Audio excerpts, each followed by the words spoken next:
welcome once again to Tinker, Tailor, Solder, Fry, the Let's Try program here on the mighty Loading Ready Run Video Entertainment Network. And I have an Alex Stacy with me here for some show and tell. Apparently, and we're going to be getting deep into the atomics, as they used to say back in the David Lynch days. But before we get into it all, we got to remind you of a couple things. First of all, that everything that we do here at Loading Ready Run is brought to you by you via your glorious donations over at patreon.com/loadingreadyrun. We super duper appreciate everyone who's out there with an account on Patreon giving us their monthly tithe. But of course, there's so many ways you can support the channel, also by just showing it to your friends and making them sit down and enjoy an episode of some quality entertainment, or of course getting yourself something nice at store.loadingreadyrun.com, or a subscription over at twitch.tv/loadingreadyrun, and or if you're in Vegas, find Wheeler and give him the business. You know what I mean. Kick him in the nads. Yeah, that's the one. Yes, certainly kicking him in the nuts and not giving him $5. But that's the business. Alex, you contacted me a few months back saying, "Hey, Ian, do you have any space on Tinker Tailor for a couple show and tells? One for atomics and one for something else that I hope we'll be able to get to in the future." We'll get to that. I'm gonna keep you in the dark. So. Well, I have a lot of weird esoteric hobbies, and this is one that I've grown a lot over the last couple of years. What do you suppose is the normal number of Geiger counters for somebody to own? I mean, I would say you should probably have one in your home. Maybe. Because, you see, I have 5 Geiger counters. You have 5. That's as many PSP5s as Paul has. Exactly. Also, he's on tech. There's the joke. Hello. Thank you, Paul. So, yeah, this, I figured that we would start with these because these are the instruments that detect the samples that I'll show you later. But I have a sort of mix of practical tools and kind of museum pieces. And they're all working, I assume. Almost. Oh. 3 of them work for sure. One of them, I'm hoping we might be able to try to get to work. Ooh, that's exciting. With minimal tinkering. Well, yeah. It's because it's not going to be like a tinker stream, but I was just like, I wonder. We'll get to that. So, the first this is just like the Amazon special. Right. It's like cheap, and it works. Okay. There's like nothing here. We'll get a little bit of background, but this is just like they're like $150 on Amazon, and they're just very, very simple. Amazingly, still using USB-B. Oh yeah, so it is. I need to charge this thing. Man, that must be the most ancient piece of technology we are going to see today. It sure isn't. USB-B. Ooh. That's true. Not to put you on the spot here, but do you know how a Geiger counter works? Or can you explain how a Geiger counter works? I sure can't. Okay. But I can tell you that it is actually a tube. And actually, do you have... I should have thought of this beforehand. Do you have a small Phillips screwdriver? Let's see what... yeah, I can get Because that I for you. remembered something about this one. Ooh, good. That should be very entertaining.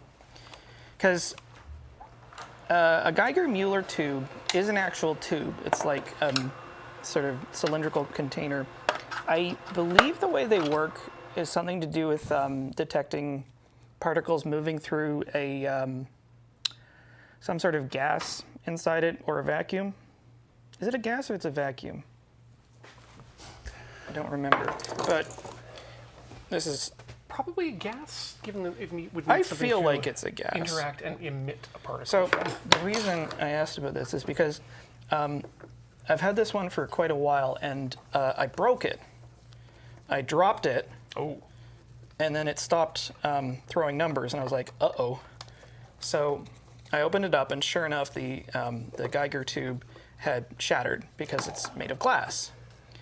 The Meerkat has a good answer here for us. For those who aren't in the chat, a Geiger counter detects ionizing radiation, alpha, beta, and gamma particles by using high-voltage, gas-filled Geiger-Mueller tubes. When radiation enters the tube, it ionizes gas items, creating electrons and positive ions. These electrons create an avalanche of charge towards a central wire, producing a measurable electronic pulse that is converted into a click, flash, or count reading. That'd be it. Okay. Very cool. So, I broke the tube, Right. and I was like, oh, what am I going to do?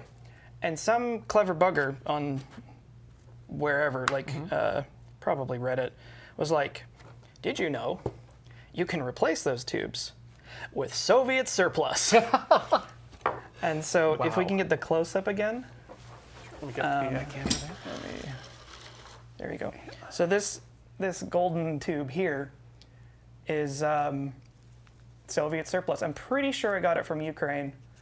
That like I did a little bit of research and it turned out that like this was either the same type of tube or close enough. I did actually have to do a little bit of rejiggering because these little terminals that it pops into, I had to move one of them Ah, yeah. because this one's longer. Did that come just as the tube, or did it come Just like this. Oh, okay. So- So theoretically, that would have gone in a Soviet surplus Yeah, that's Geiger what- counter. Yeah, and I think it's one of those like it's a sensing element that technically could work anywhere. It's an electronic component ultimately. So- Sealed gas tube. It's But yeah, it worked out, and it started working again.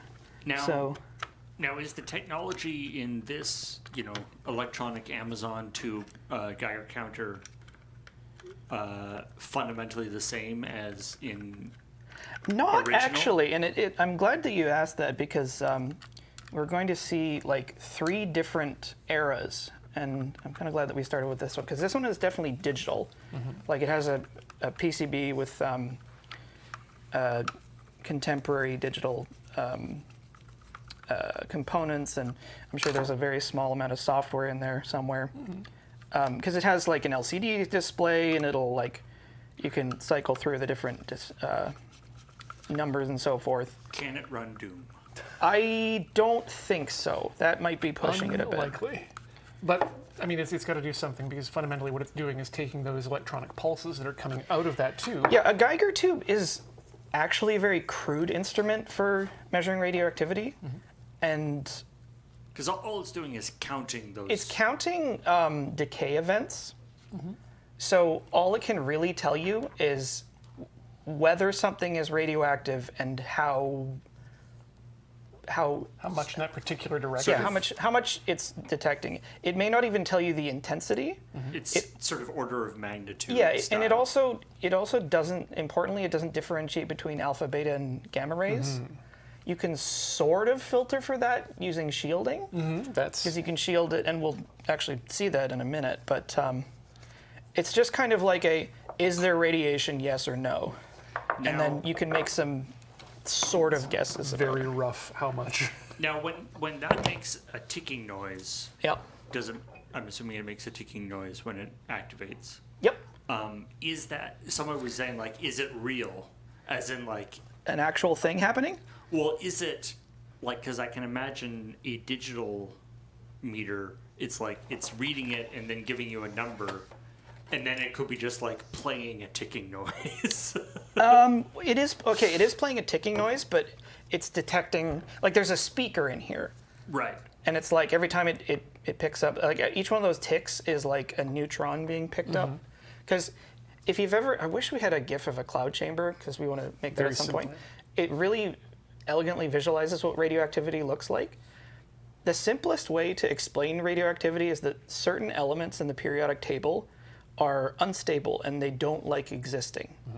So, in an effort to try and reach stability, they're continually throwing off tiny bits of themselves in the form of neutrons. And if you look at it in a cloud chamber, you can see like.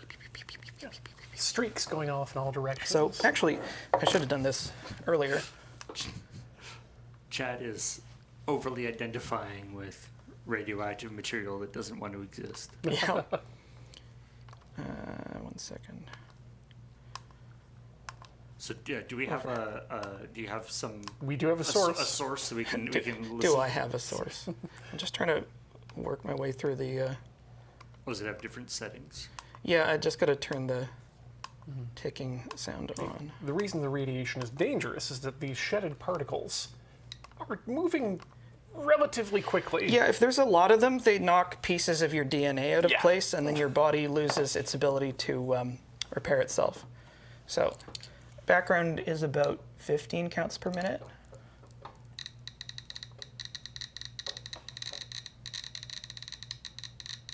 So there we go.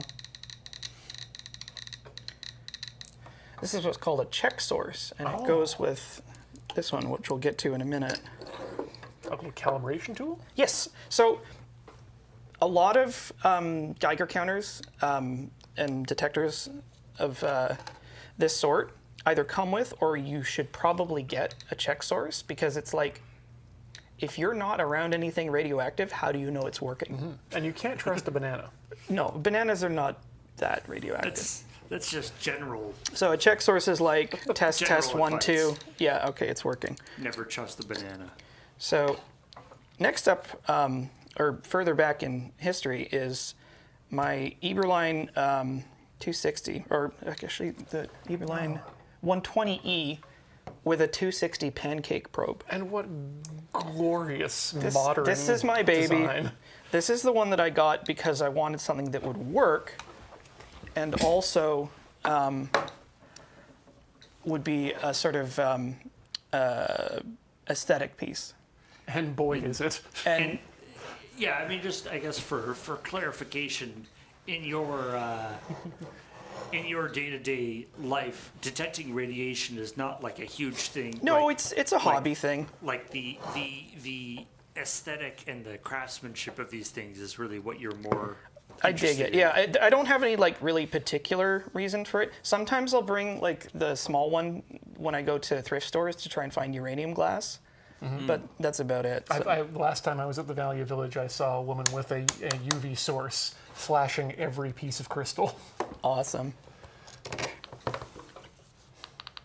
Oh, there's that classic sound. Oh, that one's... So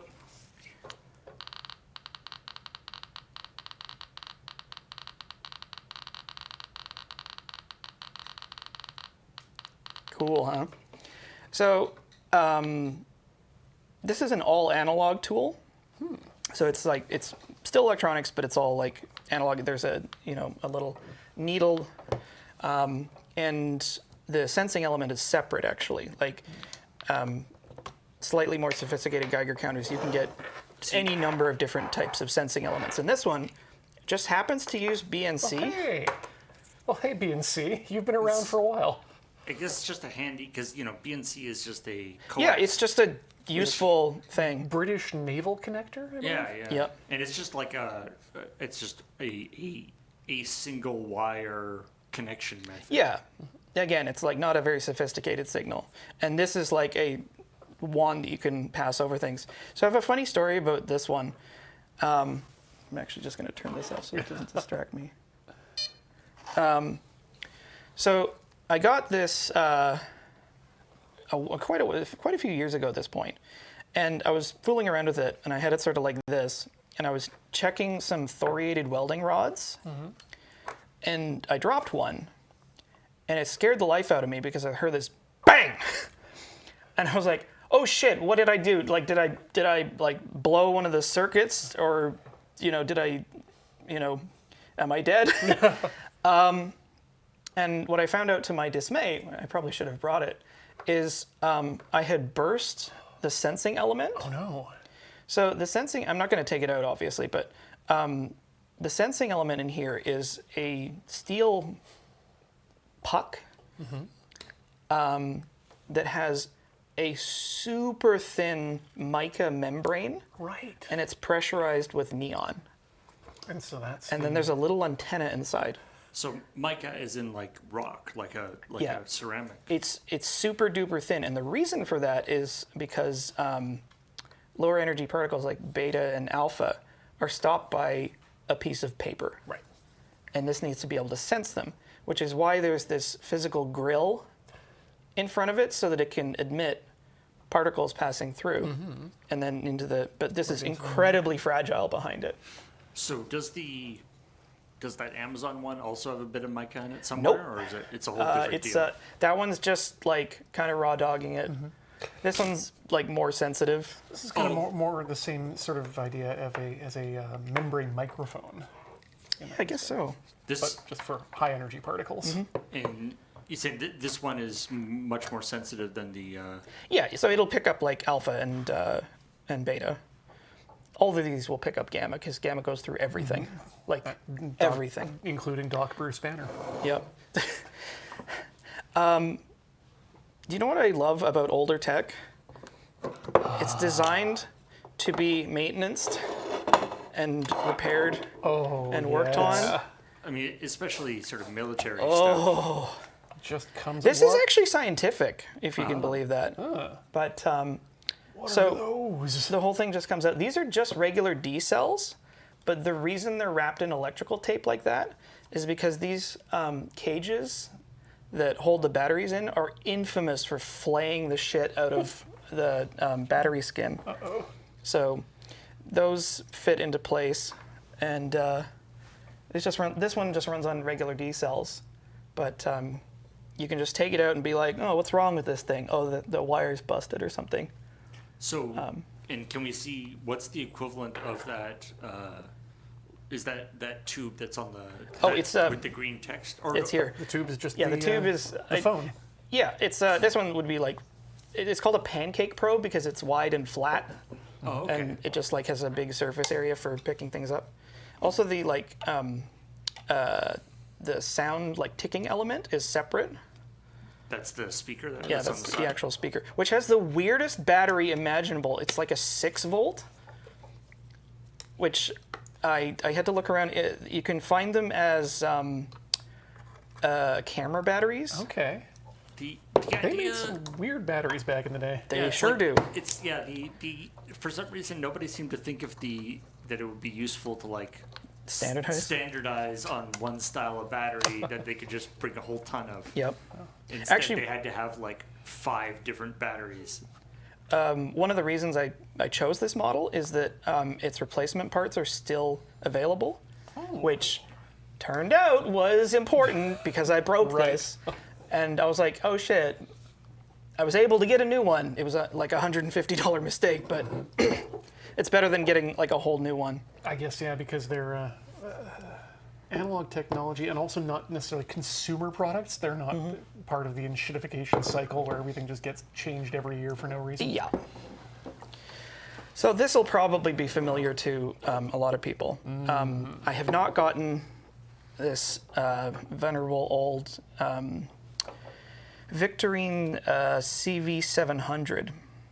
This one was made for the government. Yep, this is the classic early Cold War, like 50s, 60s civil defense Geiger counter. This was the like, in case the Russians bomb us, you can use this to find out how fucked you are.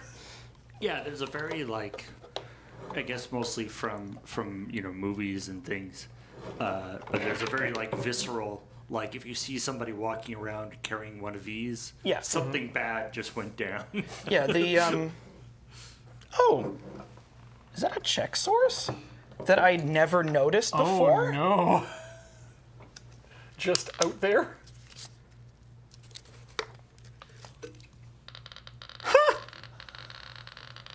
Isn't? What do you know? Free check source. Yeah, I did not know that it had a check source. I wonder Wait. what that is. Doesn't having a check source physically attached to the thing? You'd think that would cause a problem. Not if the system is directional. No, maybe. Yeah, like this, because the sensing element is this thing, which I'm going to very gingerly try to pry out. Oh, this! I've seen this on an episode of Star Trek. Does, So- does the fact that it's a cylinder as opposed to the pancake make a difference? Kind of. So this is great, actually. This is a perfect illustration of this idea. So this will detect gamma, and what you can do is actually, if you go to the tight, if you rotate the body, the aperture. it opens the aperture, and you can see there's that same mica window. Yeah. So it's now like you're exposing a vulnerable element of it, but if you wanted to get more sensitivity, you can do that. And then you turn it back and close it up. Then it's back to just checking Point normally. And so this one has no speaker, but it's got a monophone, which is just like a single headphone. What a connector on that. It's very cool. So I don't this- even know what that is. So this doesn't make.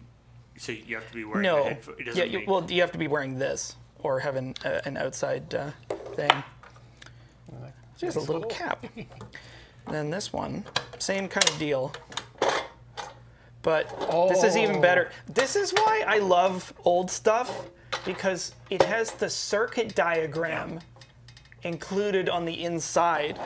So you know But exactly yeah, you what would every part have is for. seen something like this in Atomic Cafe. I think that this one takes 4 regular D cells, but I haven't got it to work yet.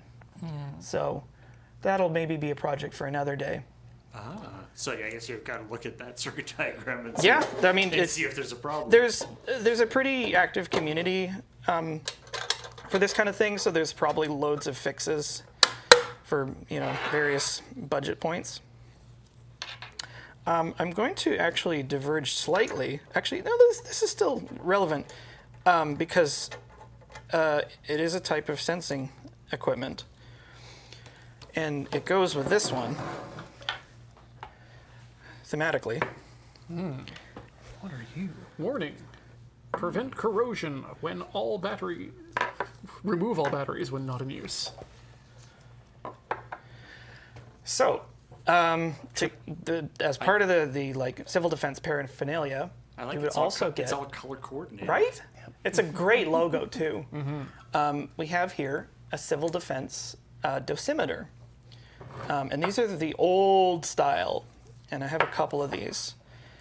The modern version of this would be dosimeter badges, which you would wear, for example, like if you're working in any sort of nuclear industry. It's like a thing you wear on your person, and it passively detects radiation in a way that's like evident when you read Visible, it. yeah. Yeah. So the way these work is that you would be wearing them, and then you look through it. And then, Paul, if you want to throw up that image. Yeah, if we want to get the graphic that we sent, you just like. You'll see what Alex is looking at through there. Yeah, let me. While you're getting that, so Uh-oh. I'm guessing the reason they went from this sort of private method of checking your dosages to the badge style is, I guess, so there's a little bit more ability for other people to look out for you. Yeah, I also imagine, I should have asked Lauren about this, but I imagine they're also like more accurate, more trackable, like serialized, all that other stuff. Probably, yeah.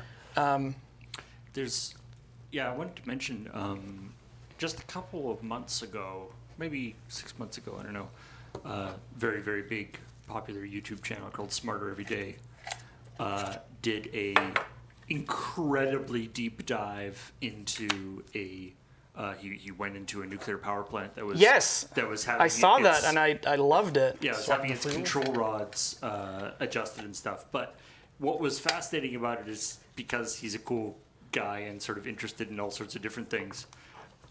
The radiation and like how the system operates was cool. But about half the episode was literally like how they deal with radiation protections. Yep. And They are all- very, very, very the- strict. all the amazing amount of the testing and continuous, it's like, okay, you got to this point, now you have to switch out all of your stuff because now we're into the next area that's more potentially dangerous. Don't move like this, do all the stuff. There's like they had to do 5 or 6 hours worth of training and like written tests and stuff before they were even allowed to go in. Yeah. What I love most about radiation in that respect is the easiest way to protect yourself is not be near it. Yeah. The farther you get away, the amount that reaches you drops off very rapidly. So, this little thing, What's it do? it's a reader and calibrator. So I put a D cell in there, and when you open this port, you place it over there, and if you press down, a little light lights up inside. I'll let you do this, and then you can turn this dial to reset your dosimeter. Because the way these work, I was just about to ask. this is like really fascinating actually. I think I've got it zeroed. So if you look through that, it should be at or close to 0 now. Yeah, we're at, I think, 10 or just at 9. So apparently the way these work is there's like a tiny filament in there that is so sensitive that it bends in like when it's struck by neutrons. It's our good friend, the bimetallic strip. I think so. And so this applies like a very weak electrical charge to bend it back into shape. So if you want to have a look through there. Please, this is fascinating. So So it's nothing about radiation. No. But going yeah, on this here. this you would use to look at these. I mean, any bright light source, you can look at this. But to use it to reset back to 0 and reuse it. So if you took that now and put it right beside that test source that you have, is that not? Would that? Because I mean, it's not a dangerous amount. So would that? No, not, that it would wouldn't probably be take not a little while because to actually show anything. I believe these. I don't actually know what kind of. Well, let me see, because these are all calibrated in like Rongens, which is an obsolete. Rongens. Yeah, Rongens. Hi, Ron Jins here. I don't know if this is Rongens. Oh, it's lowercase r on this one, so I think that's millirongens. Because it goes up to 600, and I couldn't even begin to tell you what it is. Like this is being supplanted by sieverts. So like sieverts, millisieverts, microsieverts. Aren't sieverts those animals that you like feed? No, those are civets. Civets? Different deal. Okay. But yeah, like I don't know how much radiation you'd have to expose this to get a reading out of it. It would probably be more than anything that I have with me because I don't have anything dangerous. Right. Unless you like ate it, in which case, well, A See again, being away from the radiation Yeah. source. Right, a dosimeter that goes off when you are near the calibration source doesn't actually. yeah. Isn't Well, it's actually like useful. the civil defense stuff was designed for if the Reds nuke us. So all of the design sort of characteristics are based on that, like a Soviet nuclear attack. The schematic for this one even gives you the names of each piece. But wait, there's more. It has a spare bulb. Because of course you're going to need that at some point. God, I love this stuff so much. If we could get the close-up. So again, this one also has a circuit diagram. But also, you can see the light bulb Yep. there. It also has a spare light bulb. So when this one burns out, you open it up and then you can swap it, and it just has stuff. Can we please return to not everything about the past was great. Nope. Certain specific parts of it were different in a way that is maybe useful. Forget like Altoids tins. I want this to be like the new thing that everybody builds. That are like random bits of electronics out of. Yeah. Waterproof screw down terminals. So, who's played Fallout? Weirdly, not me, but Really? yeah, it's one of the blind Okay, so spots. there's a song in it because there's a bunch of radio stations, and the song is like Uranium Fever, and it's about prospecting for uranium. That is not a song they made up for the game. Oh, Yeah, I think all the sort of songs, A lot of them. songs on the radio are Yeah. real songs. Yeah. Yeah, so I think during the 50s and maybe early 60s, the government, for some reason, I think they wanted to push uranium prospecting as like the new gold rush, and so you had individuals Stake your claim. like individuals like looking for uranium, and so you'd get this cottage industry selling equipment like Geiger counters, like this one. And those are the people that got rich off of it, Sure. as usual. So this is an even simpler one than the Victorine. I'll show you the sensing element in a minute. Love the typography here. But this check one the is maybe name. the most aesthetically pleasing of the American Geiger counters I have. Uranium Scout. Yup. So the quotation marks around a word That is descending Yes. in a cascade. is amazing. And this Hey. one's from Vancouver. Yeah. Vancouver, nice. Yet again, Vancouver leading the way by selling the equipment to the prospectors. Also, look at this gray crackle finish. For some reason, it was just now that I realized that dosimeter is dose meter. Dosimeter. Dose meter, as in metering your dose. Yep.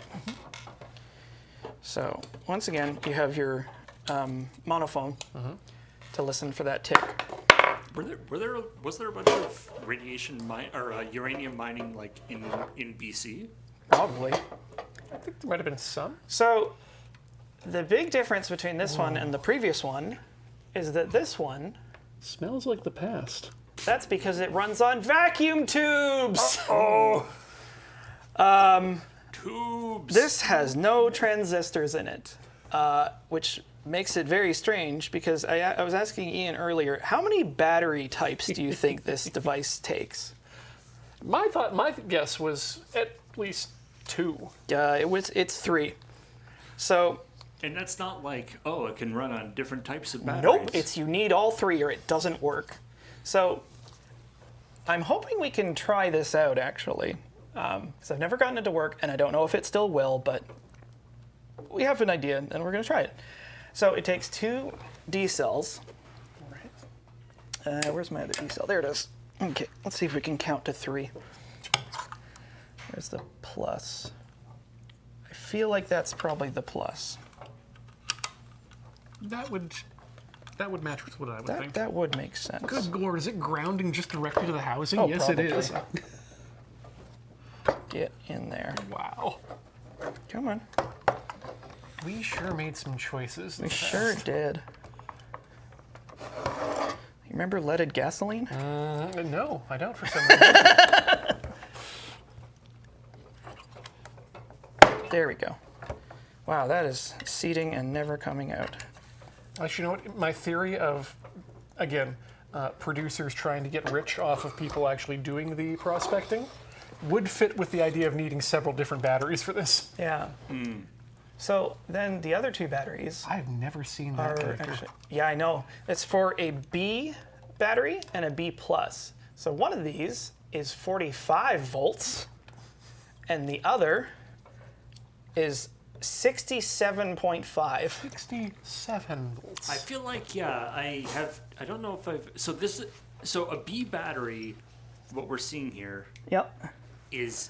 so I don't think I've ever seen a B battery. Is it You wouldn't have. They're incredibly obsolete. Is a B battery like a 9-volt battery but bigger? Is that what Yes, I'm seeing here? it contains like 40 quadruple A cells. Quadruple A cell. Right, because that's what it is in 9 volts Yep. as well. Yeah. So I thought that we might be able to simulate that. By putting a bunch of batteries together. Don't do this at home. I can't stress that enough. 36 plus. This is one of those 9 things that feels like it should be not allowed. So yeah, I guess I will get on building some sort of a bench power supply. Yeah. Maybe that's a project for this year finally. Yep. Okay, is that gonna... Okay, so this will be our 45.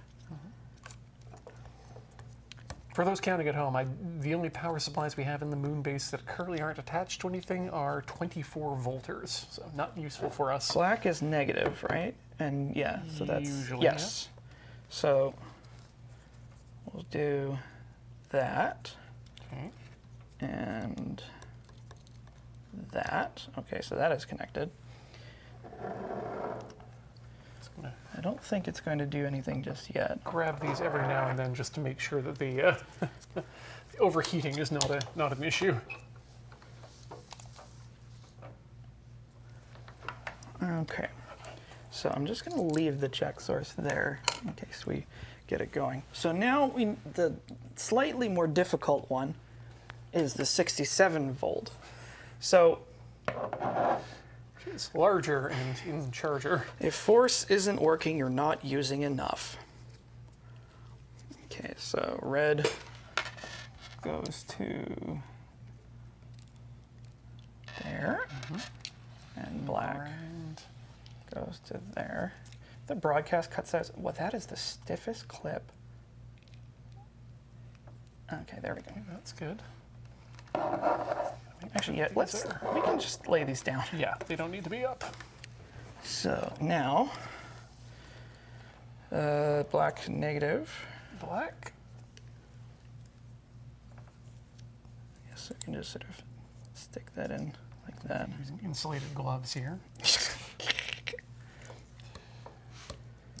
Dang it. For what it's worth, just doing a quick, Google and looking around and Actually, stuff. hang on a second. I was just looking for a picture of a B cell. There seems to be a availability of like lithium-ion battery packs that are sized and Ooh. with whatever some sort of system in it to Did you grab some to electrical tape? pump up the voltage to what is required to emulate the correct thing. There it is. This is so exciting. This is the Geiger tube for this, by the way.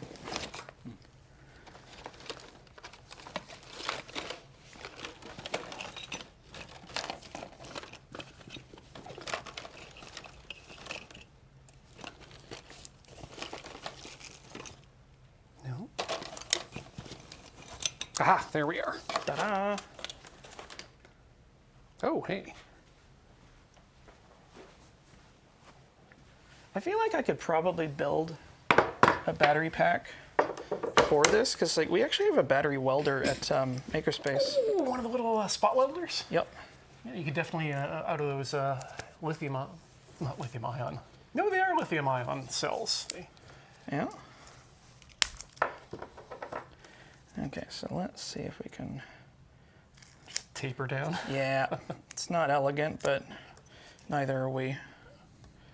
What I'm going to do is disconnect your positive here, though. Oh, that's a great idea. Yeah, we'll make that point of connection there. Yeah. Okay, so there's that, and then this one. Graham in his hotel. They're doing what? Graham's in town. Yeah. Oh, well, good for him. I'm Graham Stark. I eat food and drink water. Okay, so I think that's everything connected. Okay.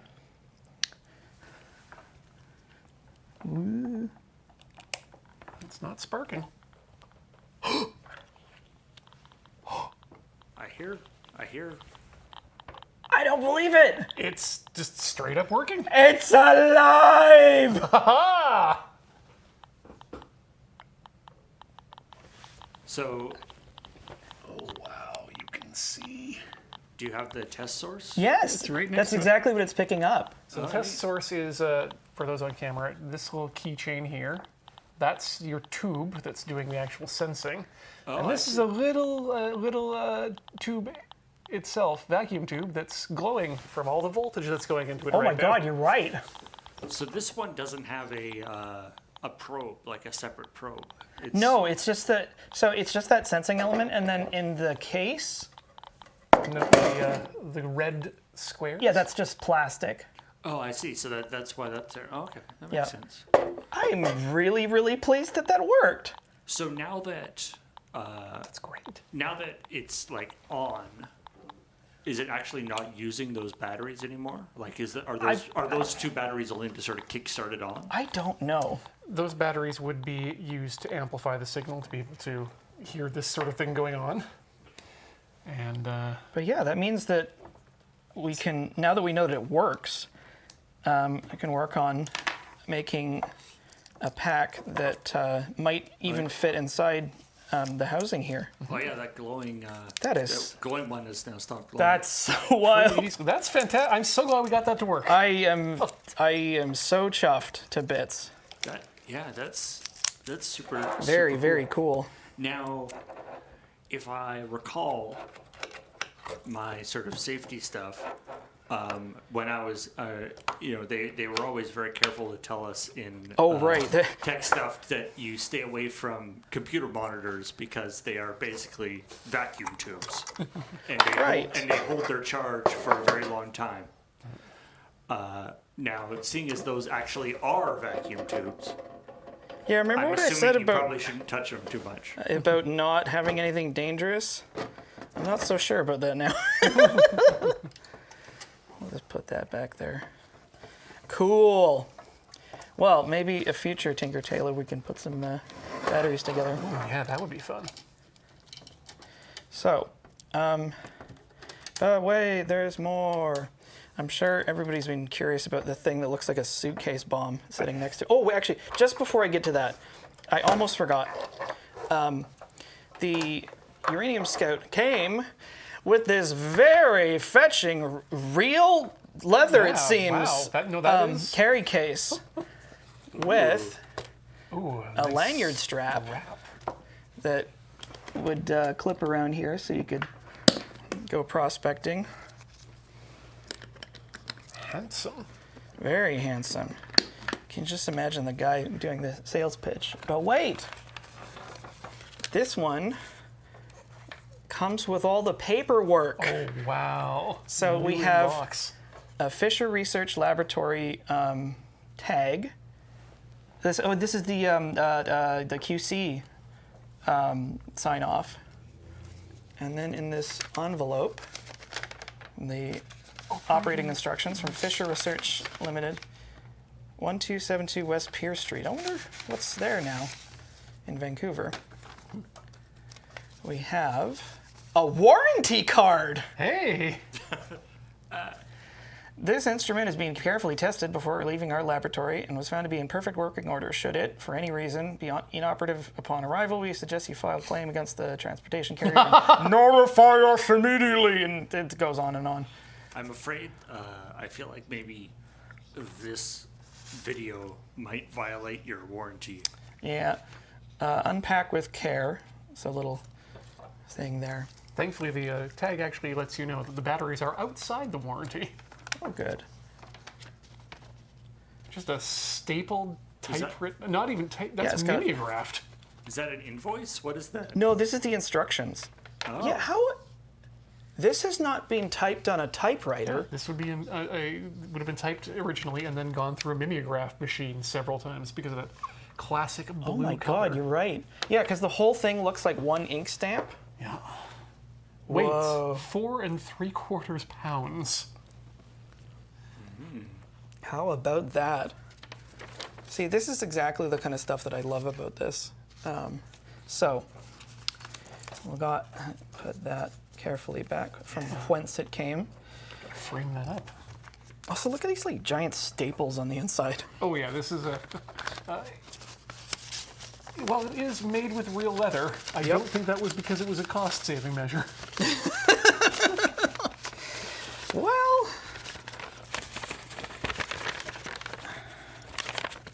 Staples stitched up. put this in the wrong way. Wrong orientation. Actually, this is great because we're going from real leather to not.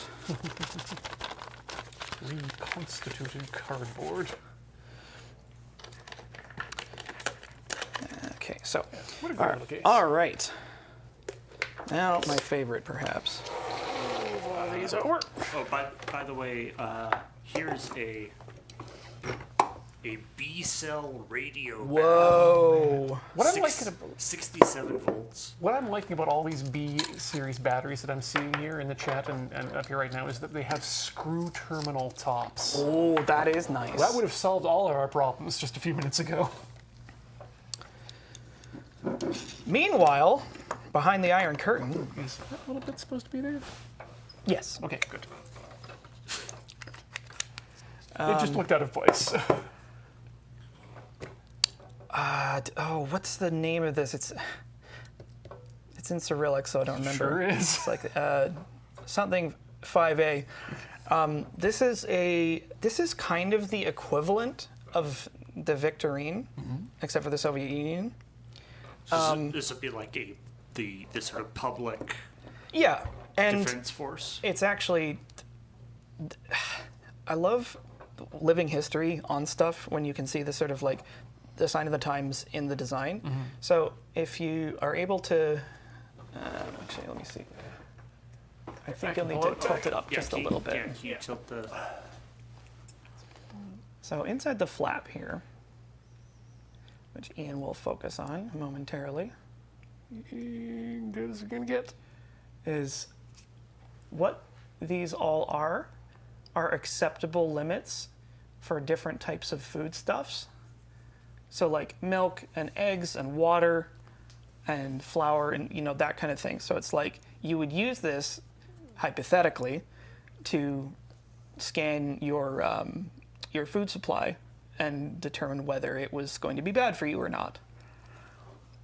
So this is also an analog detector, and I believe that this one also works. I just need to find the thing. I did a lot of like fudging around to get this one to actually work.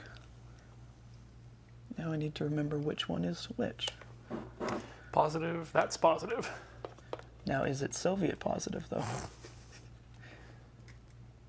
Liet. Yeah. Okay, so come on.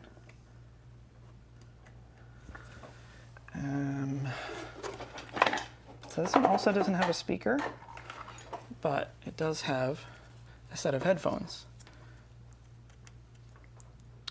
And these weird little split pins, and everything's like covered in this weird electronic schmung. So we first have to set it to battery test. And I don't know if you can hear that. It's very quiet, Yeah, but very high pitched. what I'm trying to do is get the battery needle on the display within range here, and then it'll work. So then I turn the dial to a detection range with this big chunky kind of thing. Let's use the same check source.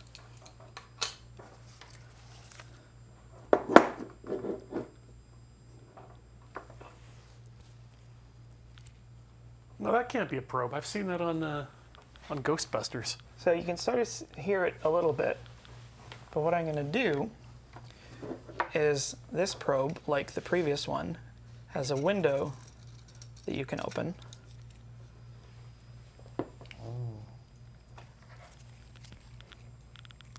And there's a lot more poppy pop there. Yeah. Oh yeah, I can hear that.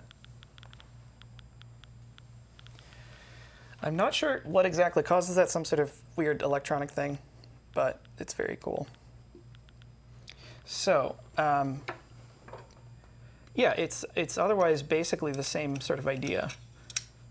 An analog device, but this has a lot of interesting features to it. Well, most notably, it's got that beautiful Bakelite? Bakelite imitation walnut grill. Actually, yeah. Paul, if you could keep this angle but turn the lights off.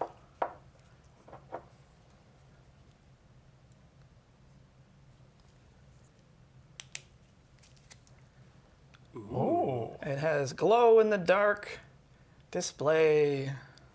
Is that glow in the dark with uranium? No, it's it's glow in the dark like your normal sort of like glow in the dark stuff. Like it's long phosphorus? since kind of like burned off, but you can still activate it with UV.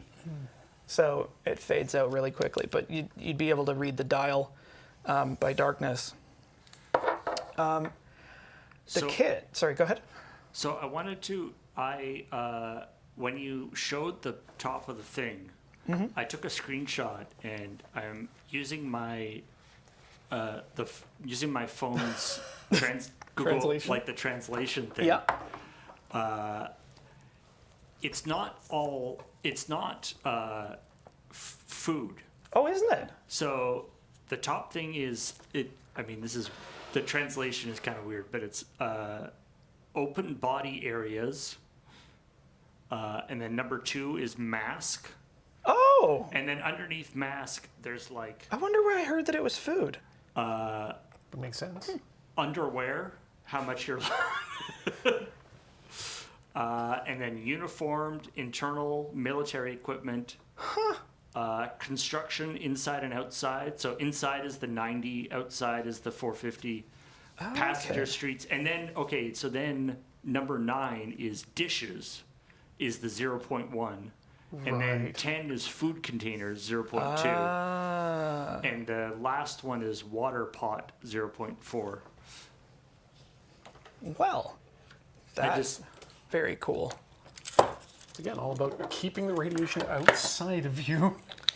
And talking of keeping your distance, I love that it's like, here's for clothing, and also check your underwear for for radiation. It's again that inverse square law. Just a foot from your junk up to your head is enough to make a difference. Yeah. can we get the wide? Ooh.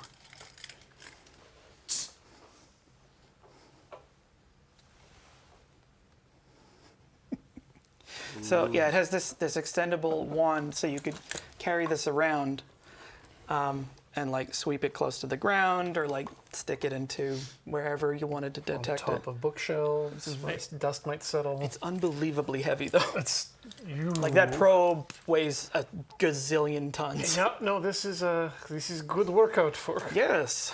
I bet there's a serious problem with all this wonderful vintage equipment being bought up to be used as props, I mean, that's an yeah. That's and like being disassembled for all the components. Just being like, oh, I love this cool little thing.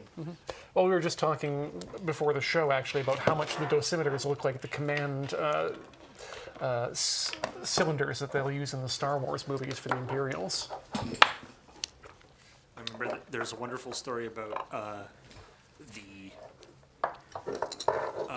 is it the, I think it's like the cockpit of the Millennium Falcon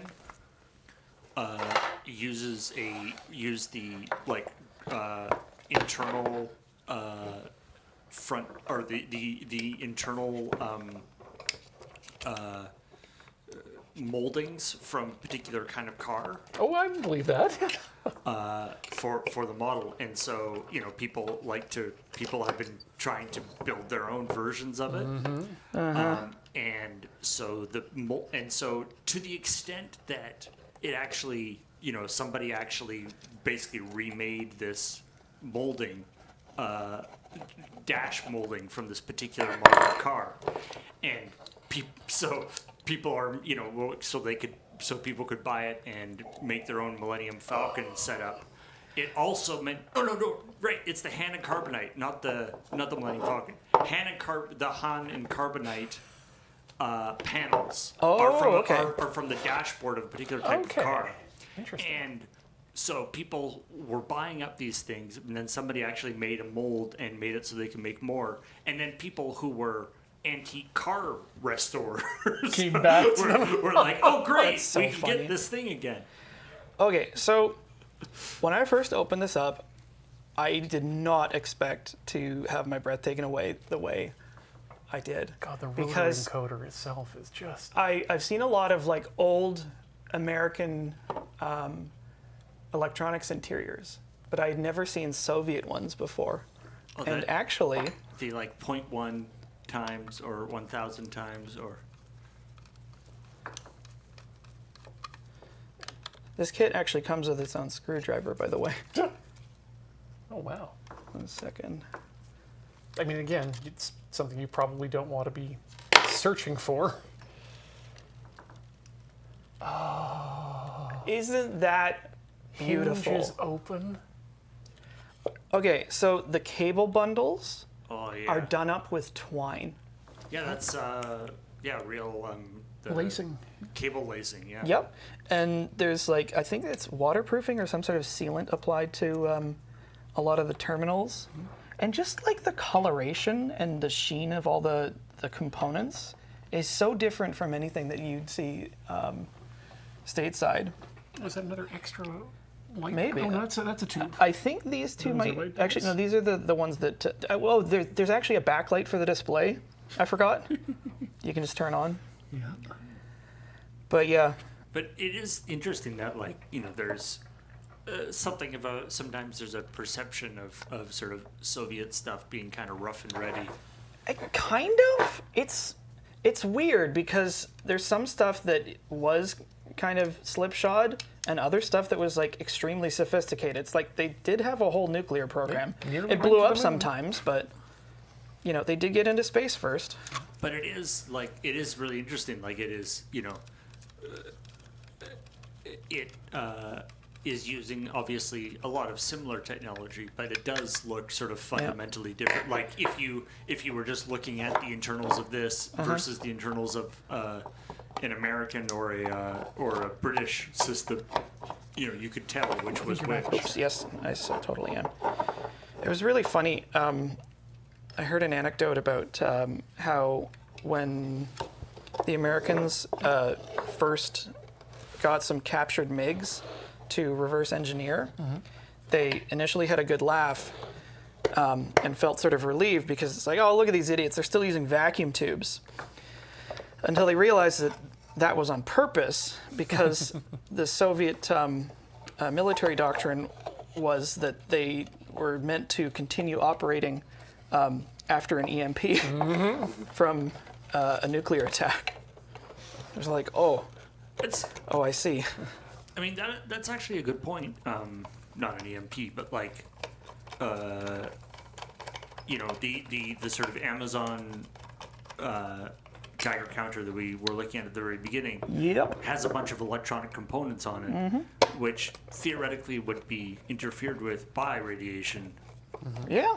I mean, very high radiation. But yes. Yeah, you can tell that this is absolutely a handmade device. There is nothing automated here. Yep. And that this is a device that was manufactured in a command economy. Yep. Now, would this be something that was actually used? This exact one? Yeah. I don't know, but I'll tell you what. That actually is a perfect segue because this one has the documentation as well.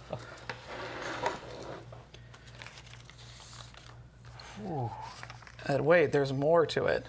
So, I don't know what the serial number is, but it was written on the cover in pencil. But what's more interesting is the stamping and sign-offs in here. Oh. And, So you can show that to the. yeah, 1 second.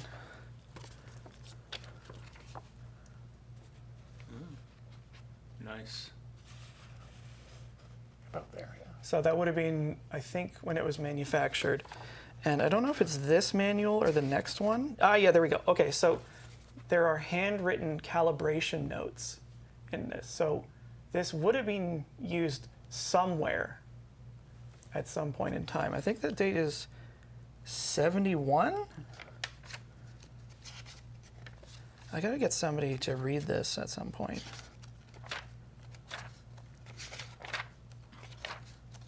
So this is one of these, you know, the 72, yeah, there we go. Okay. So this is supposed to be like a log of. Yeah, this would be like, when was this last calibrated? So clearly this hasn't been used a lot because a lot of those log pages are empty. But Yeah. But yeah, there's a couple of entries in the 70s Different colored. and like different stamps in here. neat. So yeah, that would be the log. This one I think has the even more interesting stuff in it. This Soviet paper, this like type of roughshod paper Very textured, shows up. Yeah, I've seen the same type of paper that ammo boxes are made out of. So yeah, this is your instructions. There's like some black and white photos of stuff. How to set it and all this other jazz. Fascinating. Oh, this diagram. Oh, the internal of the probe. A little closer to the camera, actually. Yeah, there we go. There we go. Isn't that awesome? And then, if I'm not mistaken, yes. Is that the schematic? Well, yeah, we'll need the overhead for this. It's got a centerfold. It does. Ooh la la. Oh, wow. I mean, this is literally in Futurama. They made that joke with like Bender looking at a thing, and there's like a big fold out of a circuit diagram. He's like, "Ooh." Yeah, same thing. So like the same kind of like approach to repair and transparency about builds, so that you can meaningfully maintenance it. I don't know where the hell you get any of these components, but it's all there. And then there's the diagram for like what all the leads are and how everything goes together. And gosh, I just think that's cool as hell. At the very least, it would give you the information you need to know which part, if you can identify which part is broken, what part it is. Now, this one doesn't actually work at the moment, eh? Oh no, it was working just right. earlier. Yeah. We got it. Sorry. Yeah, I was Yeah. in a different one. Yeah. Yeah, the only one that isn't working at the moment is the yellow one, which may need some work or something. So I think just before we hit our break, this isn't the Geiger counter, but it's kind of in the same field. Metro players will know what this is. This is the cheese box. It's called a cheese box. So this is everything you need to survive a nuclear attack, or a chemical one, or a biological one. So they all can eat cyanide. Almost. So it's empty, of course, but this would have been an emergency medical kit that would contain, like I said, everything you need to survive an attack, and then it has directions on like what everything is.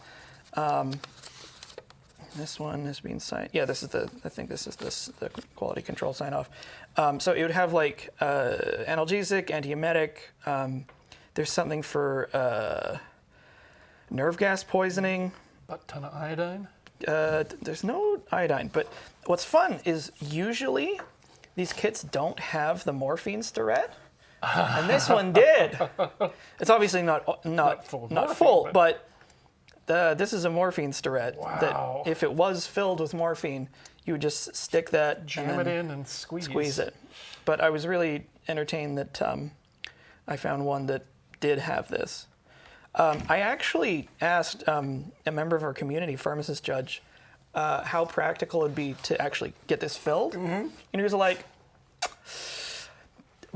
those are all extremely scheduled medications. The ones that are like safe to take, something like that. So not so much. Now, like, this is a Soviet thing, eh? Is it ever? But we also saw certain things on from American manufactured and stuff. Yep. And obviously, this stuff was like in preparation for, a nuclear or chemical attack or something. So, like, was this stuff ever used? Like, it seems like everything was like all prepared for the worst case scenario, which, thankfully, we never actually had that happen. Yep. We're very fortunate for that. I feel like a lot of it would probably be consumed in drills, and maybe people using it off-label for like disaster relief or something. But like, Japan's the only country that's ever had a nuclear attack. Right. So, we had a lot of close calls, though. Yeah. I get the feeling that A lot more close calls than you think. Yeah, the more you learn about that, the The more you're just like, the luckier you feel. I mean, okay, so this is why I sort of roll my eyes and sometimes have a little chuckle when people talk about us living in the darkest timeline. I was like, let me tell you about a little thing called the Cold War. They're just like, They did a good job. we almost died, and then we almost died again, and then we almost died. So, it's we might be in the dumbest timeline, but yeah. So, those are my Geiger counters. I figured we could take a little break, and then I can show you some of the stuff that these are good at finding. I can't wait to see it. So yeah, everyone get up, swap your legs, donate your fluids, and we'll be back with more Tinker, Tailor, Soldier, Fry, and more atomics in just a few minutes. Don't go all the way away.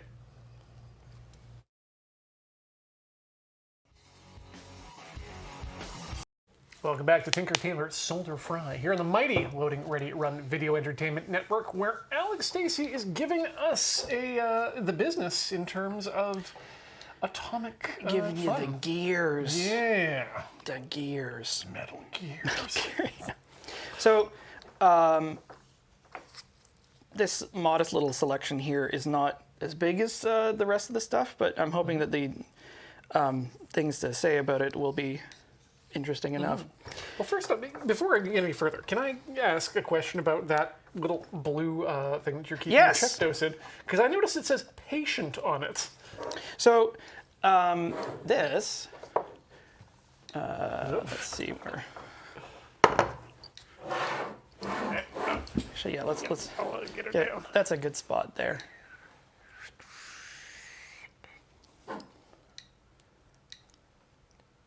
This is the new hot ones.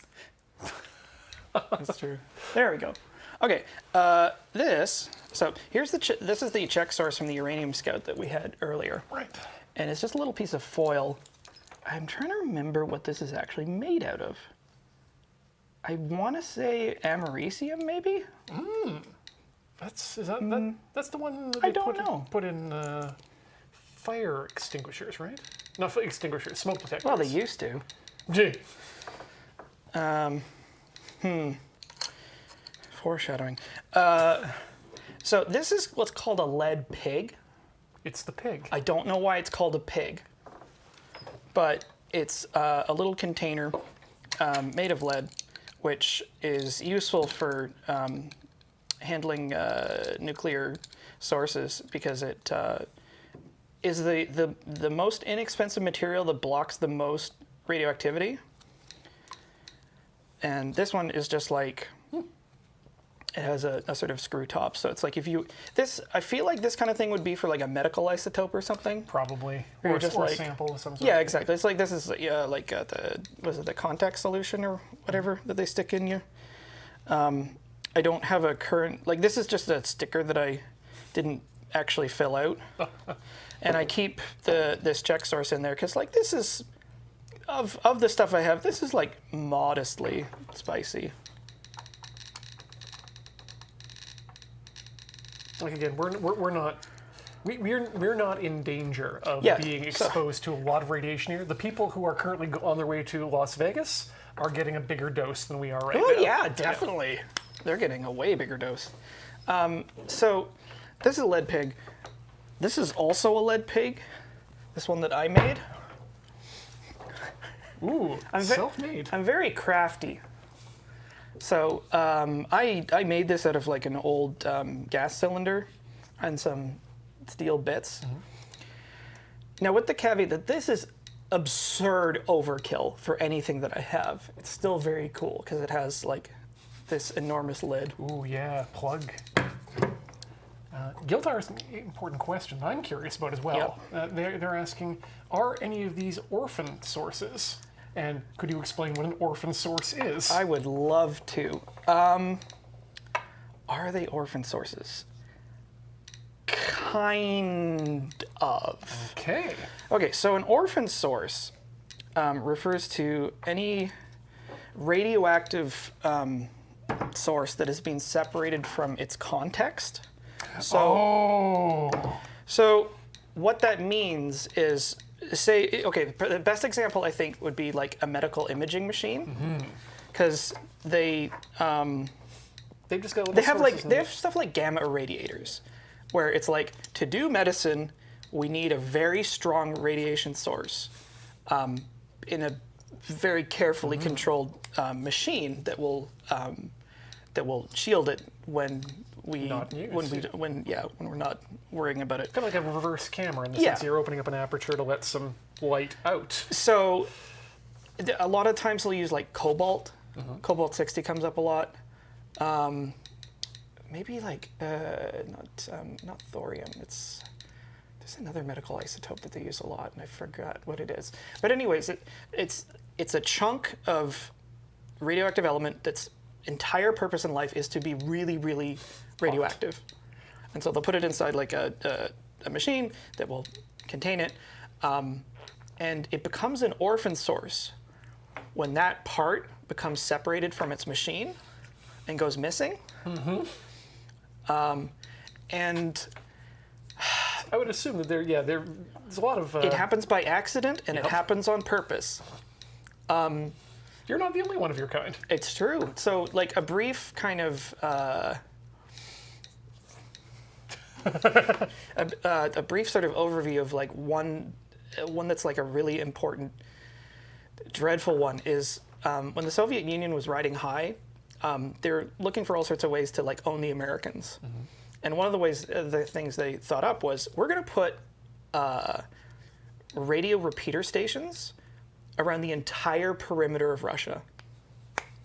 Which is like, cool. All right. You know, a bunch of those areas are completely inhospitable to humans, like, part of the year. It's like, well, what can we do? I know. We will repurpose an older idea we had for kerosene thermoelectric generators, because Russia has had the problem of being a really, really, really big country for a long time, and to get the message of communism out, they used to have they needed to supply power so people could have radios, so they could listen to broadcasts from Moscow. Radio Free America, but for good. But it's like peasant farmers are just like, we can't have like a generator or something. So they came up with a very clever solution, and I actually want to get one of these. A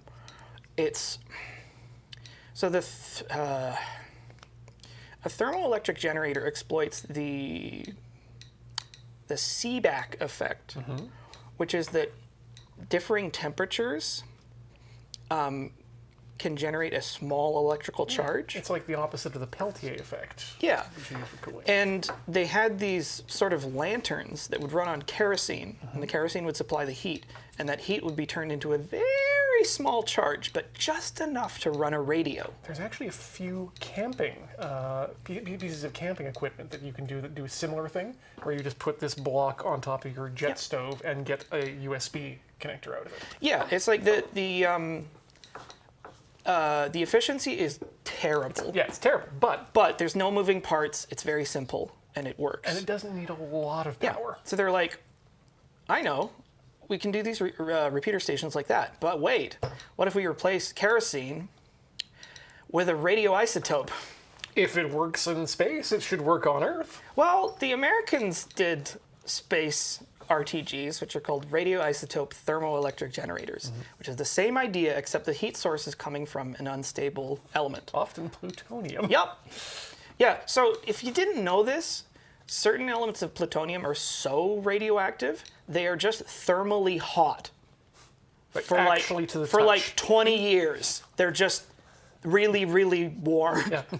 No, this is not normal, by the way. You can't just go into the ground and get these. These are highly refined pieces of Lucky for you, plutonium is a synthesized element. It's hard to make the argument that it isn't like magic, right? Like if you just were it's kind of magic. Hey, there's this rock that just is hot forever. Yeah. With no outward appearance change, and it just randomly produces massive amounts of energy. Yeah. So it's really useful in space because it means you can install a heating system with 0 moving parts. Yep.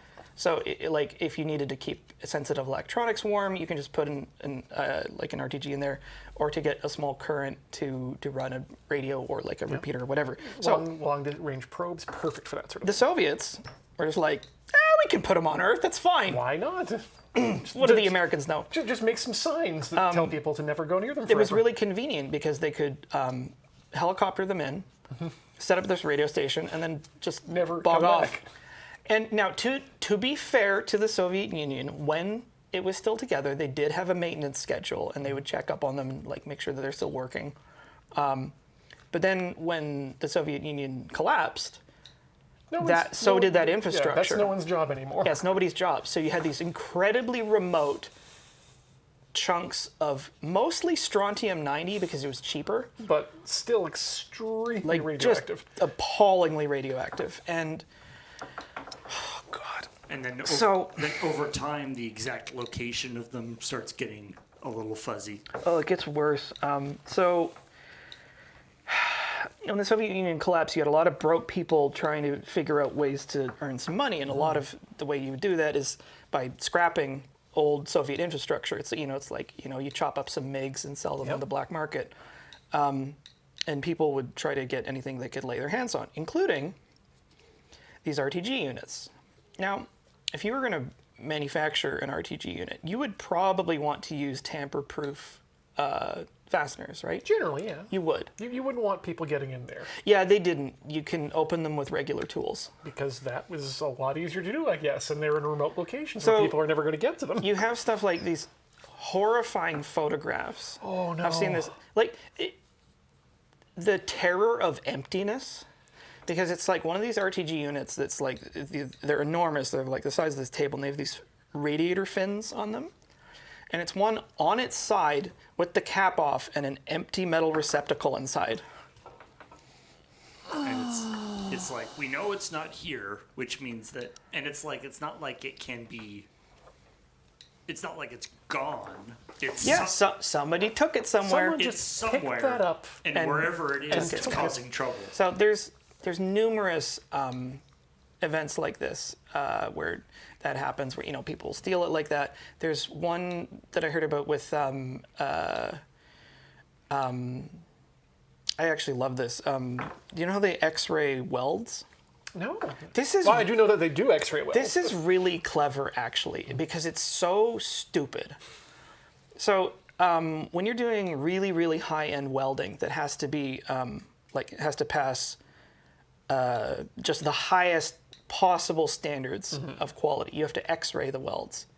It's like Well, how the saying hell? Yeah, but- nuclear. Yeah, nuclear or like Plants, aviation or that sort of thing. But it's like, how do you X-ray steel? Does- Well, I know something that goes through steel.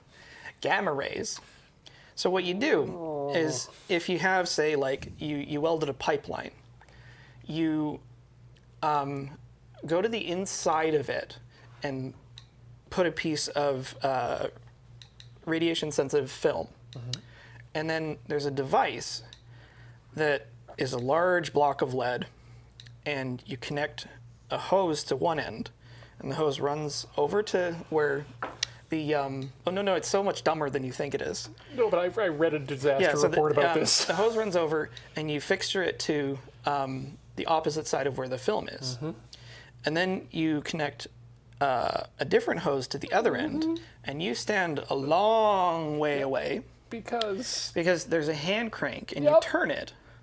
And what it does is it pushes a drive cable, and the drive through cable the hose. pushes a radioactive element, like a source, Yep. out of a dog leg Yep. in the machine, up the hose to the weld, Yep. and you sit there, a very safe distance away, waiting the exposure time for the film. And then when it's done, you crank back, it, and it snakes back into the machine, and you get your Geiger counter, and you're like, is it back in there? Yep. and then you disconnect everything and you have your exposure, and that's how it works. Except for the times when you push it all the way out of the hose and then crank it back. And Yeah, then and it falls off. and then don't use the Geiger counter to yeah, check to make sure. Yeah, and then you're the guy who's like, "What's that?" and puts it in his pocket. Yep. So. And like that's still used now. Right? Oh yes, Yes, that yes. that is how it's done. Because there's no other way to do it. We can't make special shields out of electromagnetic fields or anything. You just have to stop gamma rays with a big old chunk of lead. Yep. Anyway, let me talk about some of the weird stuff that I have. So, So yeah, orphan sources, we know where they come from. These probably not, but who can say? well, I'll let you be the judge. So, the first thing, I'm just gonna put these over here a little bit. Actually, this is part of why I keep them in here, is so that they like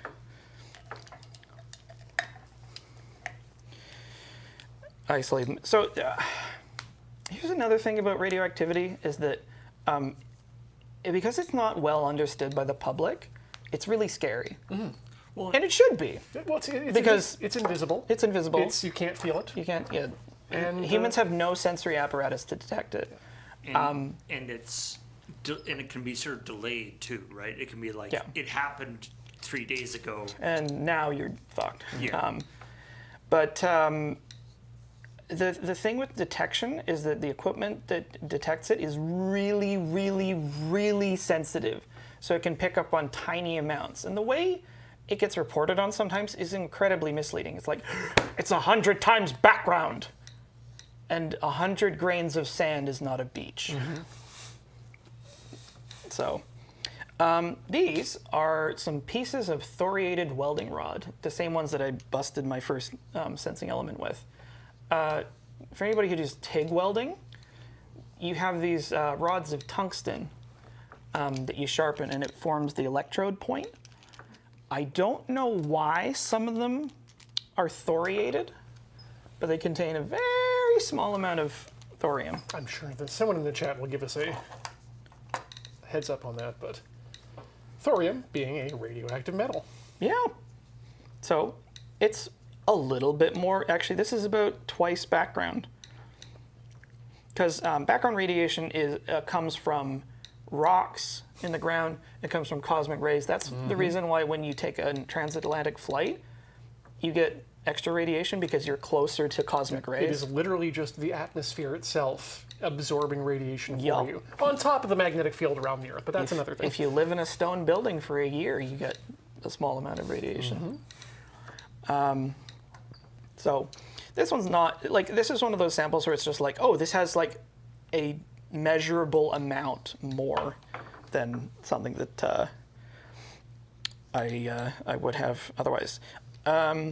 Those of you who've watched Good Morning Moonbase might recognize this.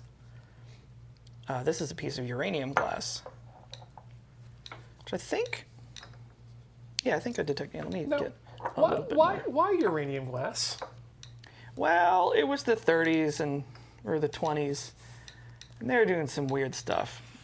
Yeah, there's this whole period where it was just a cool thing. Like people didn't know it was dangerous. It was just like, Oh, yeah. it was just glow in the dark. It Yeah, was it's neat. like radium.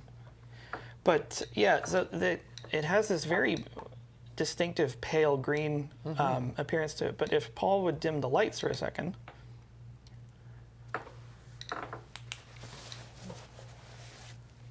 Under UV. This might be where some of the radioactivity is green stuff Yeah, comes because from. I mean that's the glow, that green glow is the very like radioactive. Because real radiation actually has like a blue glow to it, right? You're Technically. thinking of Cherenkov radiation. Yeah, so that's a specifically. side effect of radiation. It's I think is it neutrons? Excuse me, breaking the speed of light. I think something like that. But like if there was any light given off from a radioactive thing, it would either be like, just heat, so Yeah. red, The or yeah. blue. It would not actually be like there's nothing that should be green. Yeah, the camera really doesn't do justice. It has this No, it's luscious, like really glowing. RGB pure green, like chroma key green, only in real life. So I picked this up in Seattle in a store that had like a whole bunch of them in the display. Is it like a pure wavelength of color? I don't know. I'm unsure as to how the phosphorescent process actually works from uranium glass. Yeah, I don't know how that works either. They're not that expensive. But Zengwin makes a good point here. The Cherenkov radiation is breaking the speed of light in water, which is how that's able to work that way. Yeah. So, I made little labels for some of these. This is thorium dioxide powder. Oh, okay, that's a spicy powder. So, and this is in a vial that is being taped shut, and it will never, ever, ever be opened. Good. Because one of the actual threats from radioactivity is inhalation and ingestion. That's like, none of the samples that I have give off significant amounts of radiation to harm you, unless you eat or breathe them. Because once you get things inside of you... Right, your skin is actually pretty good at stopping stuff. Oh, yeah. But most radioactive elements are not bioavailable. Yeah. In the sense that your body will not clear them out the way they can other things that they get into. They just sit there and emit particles. Yep. Forever. Wow. So Technically not forever. But as far as you're concerned, forever. Oh, I forgot the... Yeah. So, like, this is another sample that it's really important that I never open ever again. What kind of weed is that? You'll love this. Okay, so... Ian, are you familiar with the Gilbert Atomic Science Kit? No, The most dangerous toy ever made in history. Oh my gosh.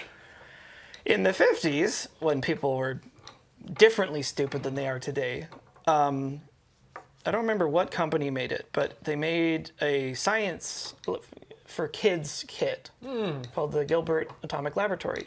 And it had real samples of actual uranium. Do better, McMaster car. And you could build a cloud chamber. Which, yeah. To detect, yeah, there's a picture of it, Stravenhertz, and it was very cool. So I don't have one of these because they cost a fortune, but I know a guy who tells me that this is from one of those kits. Oh. And this is a sample of autunite, which would contain uranium 238 and 235.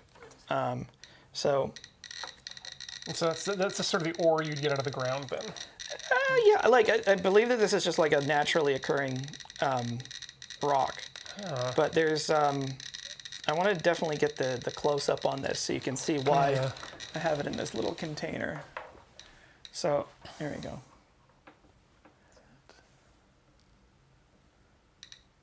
So the reason I keep it in here is because this is a really, really crumbly. Yeah, green and crumbly. It's funny you say that. Paul, could you kill the lights again? You were asking what type of weed this is? Duh! Ghost weed. No, that is some dank kush. Wow. Very cool. That's amazing. Yeah. I mean, the very dankest of nugs. So I believe this is the same phenomenon that makes the uranium glass glow. Again, I wish I kind of knew more about the physics of it, but yeah. So these are the vials are screwed shut, and I've taped them so that they are permanently sealed and they will never be opened because that's stupid. If my memory serves me correctly, it's very similar to just the atomic decay process itself, is that the high energy of the UV light is exciting some electrons to change valence and emit some light. How about that? Probably because it is, again, very energy-dense material. So, you remember I was telling you about that the kit that I got the Starette in when normally there isn't one? Right. I had the same experience with that Soviet Geiger counter because when I always do research about these things, and actually, I'll just quickly show you what I'm talking about. Please. The other collectors said that they had these detectors, and that they were sad that their check source was missing. Is that what I was pointing at earlier? No. Oh. But Oh, wait. so I don't know if we're. Let me go there, because I think I know what you're about to do. Can you bring that? Wait, hold on. This one right here. So this thing, which, oh, it's not there. Do you know why? Because it's in a jar, mate. Ah! I checked mine, and mine still had the check source. And the source, once checked, is... This here is strontium 90, baby. Ooh! Yeah, I think the that's- Soviet Union really liked strontium because it was, cheap. Cheap, yeah.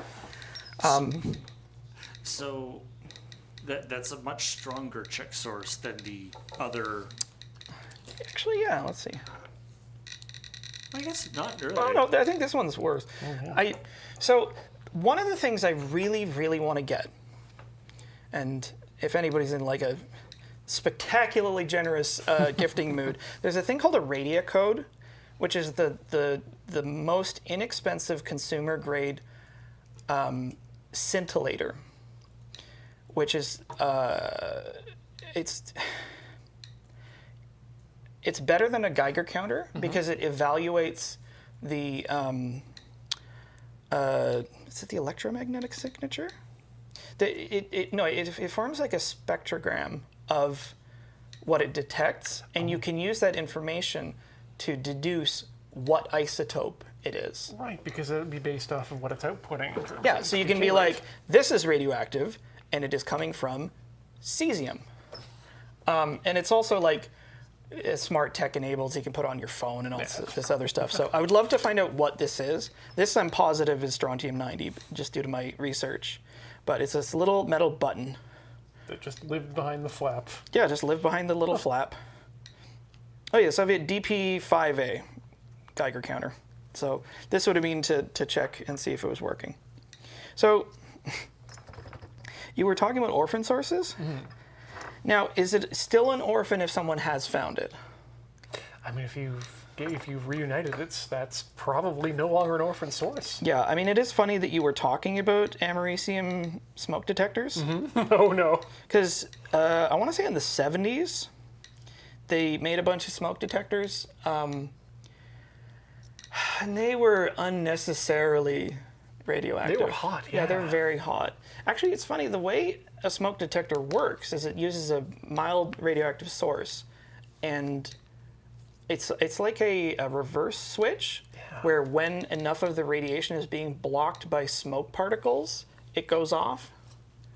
So this is a bunch of source foils from smoke detectors. A bunch of. Whoa! That's the hottest we've had yet. It is definitely up there. So yeah, it's a bunch of them. Caliente. I'm trying to remember. These are these are also on a gold and silver foil sandwich. Gold, americium, silver, probably, or in some way. Delicious. Yeah, this is the actual last dab. The hot ones only with like radiation sources. But that would make sense, actually, because you'd want the gold as a backing on one side, is to block. And then the silver, I guess, is there for some reason as well. Yep. It's a reason people try to turn lead into gold. They're very close chemically. Yeah, you can do it. It's just not cost effective. No, and in fact, it also leaves the gold extremely radioactive. Yeah. Yeah. It's always like the slightly depressing thing about the real world is that, like, yeah, turns out turning lead into gold is not actually that hard, but it's also more expensive than just making that amount, just having that amount of gold. So it was only a matter of time before we started talking about radium clock dials. Yes, I know people in the church, people in the chat have been talking about the radium girls, and This is one of. I actually have too many radium clocks, and I need to sell some. I wanted to keep the ones with the black faces because they show better. they pop.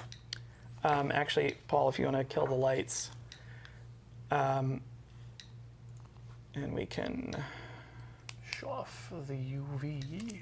So the reason this glows on UV, that glow is not anything radioactive at all, actually. It's the phosphor, which would normally have been activated by the radium, which causes it to glow. But So it would just be constantly glowing. yeah, it's long since burnt out, but like you can reactivate it with a little bit of UV, because the radium was a continually active source that would set it off. But the radium is definitely still there. That's just the Lumi material. It's burned itself out. Mm-hmm. But And yeah, that's we're high in getting, the background. it's pretty high.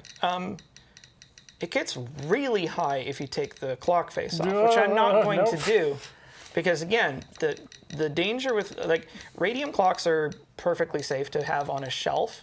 Asterisk. There's two things you need to worry about. Don't open them up, because the danger there is like migrant Powder. like bits of powder and like particles of the paint. Yeah. And radium just like becoming dust. The other thing is if you have a lot of radium clocks, there is a concern about buildup of radon gas. Oh, that's a real thing. Yeah, because radium decays into radon. So this is a really weird thing about radiation. I spoke briefly at the beginning of the show that like radioactive isotopes are chemical elements that are unstable, and they're seeking stability by throwing off bits of themselves. And what happens is they go through a bunch of transformations where there'll be a certain element and they'll be really radioactive, and they will transform into a different element, which is probably still radioactive. So it will keep being radioactive and then transform into a different element, and so on, so down, a cascade of like 12 different elements, usually ending in lead. Yeah. Which is a nice stable isotope where it's like, Yeah, like there's only a couple of different sort of ladders that an element can take. yeah, and it's wild, especially because like the time between each of those steps is so wildly different. Like the half-lives go like, it's like 15 years, 12 minutes, 20 million years, like 14 seconds. It doesn't make any sense. Physics is And of weird. course, when you're dealing with a lump of material, that's happening at the atomic level within it, not necessarily in any sort of chunks. Yep. It was interesting. I watched a documentary about a research reactor at MIT. And one of the things that they do with it, like this reactor doesn't generate power at all. All it does is create a massive neutron source. And that's good for research. And it's also good for certain like medical and industrial uses. So University of Alberta also has one of those reactors. It's yeah, so what they do is like they'll put types of medicine into the reactor and irradiate them, and then they become useful for nuclear medicine. very So like specific isotopes. yeah, tracing solution, which you can detect that way, or like I want to say types of chemotherapy. Yeah.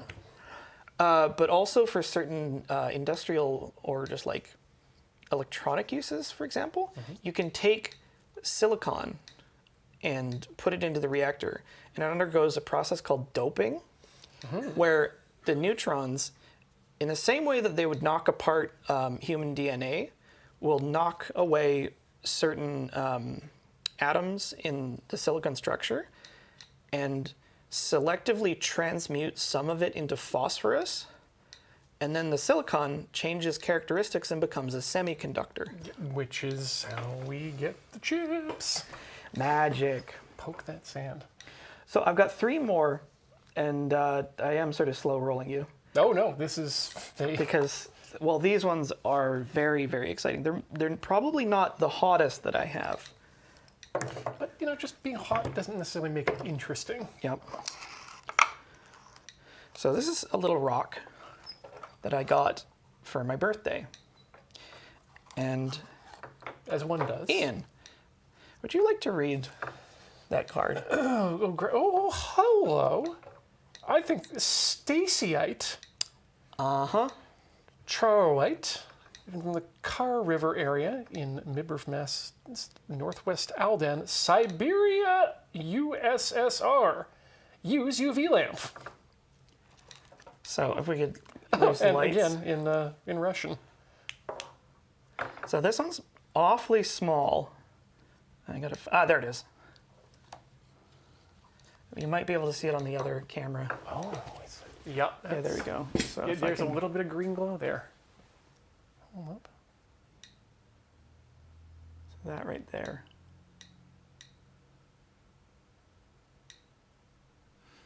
And that is, wait, that's Stacyite? Yes, Stacyite. As in my actual last name, Huh. Stacy. My uncle discovered this element, or not element, this mineral. God, what would it be? I think it was in the 60s. It would have to have been to be in the USSR. So, yeah, and it is a little bit radioactive. Oh wait, sorry, wrong side. Just a wee bit. Just a soupçon of radioactivity. From the collection of the Fersman Mineralogical Museum, Moscow, USSR. Cool, huh? So Yeah, that's- Harold Robert Stacy. So that's a mineral, as in, like, it is an amalgamation of a few different things? Yeah, it's like because like the periodic table is all the like base building blocks Right, the pure... of chemistry. Yeah. So it's like limestone is made of. I don't actually know. It's a carbon, hydrogen. Everything's made of and- carbon. Yes. And then I think, oh God. What else is it? Anyway, But yeah, like all the different rocks are made out of various different things. I wish Meg was here. She knows Meg a knows lot this, yeah. about this stuff because she works in geology. calcium, thank you. Yes. Calcium, that's the one. Of course, it's made of calcium. Calcium, carbon, oxygen, and 3 of the oxygens.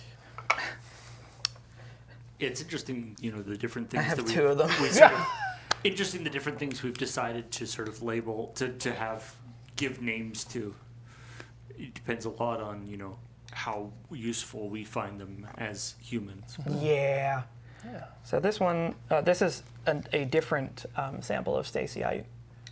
But you still got that distinctive green glow there. Yeah, you can sort of just see it there. It's like a little thread. So that rock isn't Stacyite. There's a little bit No, of the Stacyite little inside. bit that glows is the Stacyite. The rock surrounding it is, I believe it's called a matrix. Oh, there we go. So Yeah, that looks like a quartz around there. Yeah, so actually it tells you right here. It's like Stacyite in agurinine. Yeah, like some Agurinine. What the heck? Reedmergurnite. Reedmergurnite. Irma Gurge. And quartz. Yep. And this is from Tajikistan. So is Stacyite used for anything in particular? No, it's. I think it's just like a geological point of interest. Probably not even good for as an ore for refining. But It's probably like too rare anyway. It's but, always funny to see. Yeah, like I was saying, it's like things that are useful to humans get lots, like, the number of names of, like, iron mixed with carbon, like the different names Yeah. of, it's like there's like 30 different names that are steel, but just slightly different amounts of other things mixed in with it. Coke would like to have a word. All have their individual names. So, talking of Las Vegas, Oh. There's a museum down there. There is. Ooh. I didn't get it from there. But this, let's see if we can, is a honest to God sample of trinitite. Oh, wow. And this, This is man-made. it is, and it also only comes from one place. So this is Titularly, it has to. It has only to. come from one This, place. so this is a physical remnant of the very first atomic explosion on Earth. The gadget device fused the desert sand into this green glass. So if you've ever seen a sci-fi movie where they talk about glassing a planet, Yeah, that's where the term comes from. yeah. The intense heat like turned it into glass. so So is trinitite actually like is it demonstrably different from like it's a thing that never it's because that it's chemically different from anything else that exists? well, there's a really, really, really, really small amount of plutonium in it, I think. Or would have been. It might all be gone by this point. Statistically. Because, yeah, this is not, Because like glass is silicon. yeah, I don't think it's very radioactive, but it is like the result of a very unique event in history. The Trinity site where the bomb was exploded is open 2 days a year. And you can go in a tour group, and there's a cairn there. And one of these days I'm going to go, because I really want to. You're actually not allowed to collect trinitite. They only sell it through licensed channels, and I think there's people selling like fake trinitite. Probably. Through the That gift makes shop. sense. But yeah, I got this through United Nuclear, I'm pretty sure. So they're I think it came with a certificate.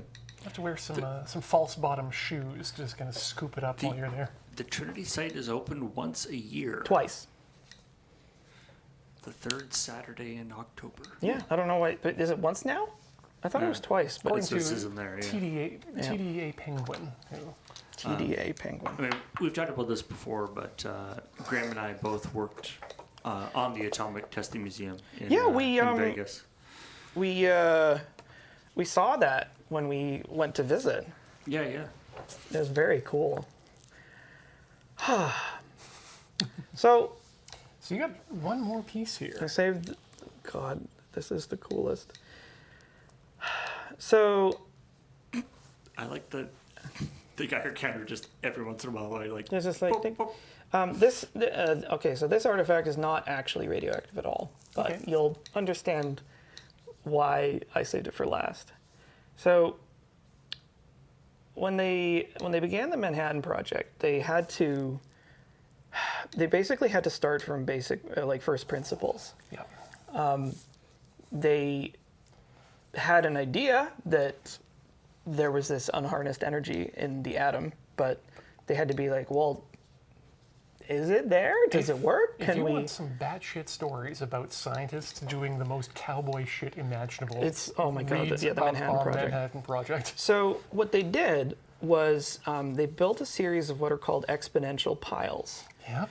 where they built these enormous stacks of very high purity graphite bricks that had pieces of natural uranium. I say natural uranium, it's like the kind that you would dig out of the ground. But, you know, they build these things in the basement of Chicago universities and whatnot. A squash court. Oh, yeah, well, And they, in building these piles, the graphite it functions as a moderator, where the way fission works is you're conspiring to have enough fissile material in a space that promotes it chain reacting. So you need an amount of material, and you need something as a moderator, which actually slows down the neutrons. Because normally, if you put that much material together, even then, the chances of neutrons striking other atoms very and low. splitting is very low. But a moderator will slow them down so that you get more of those collisions happening, which leads to a release of energy in the form of heat, more neutrons, and what are called decay products, or fission products, sorry. Which, depending on what it is, like from uranium, I think it's like cesium and iodine. I'm pretty sure it's, yeah, those two, and other bullshit.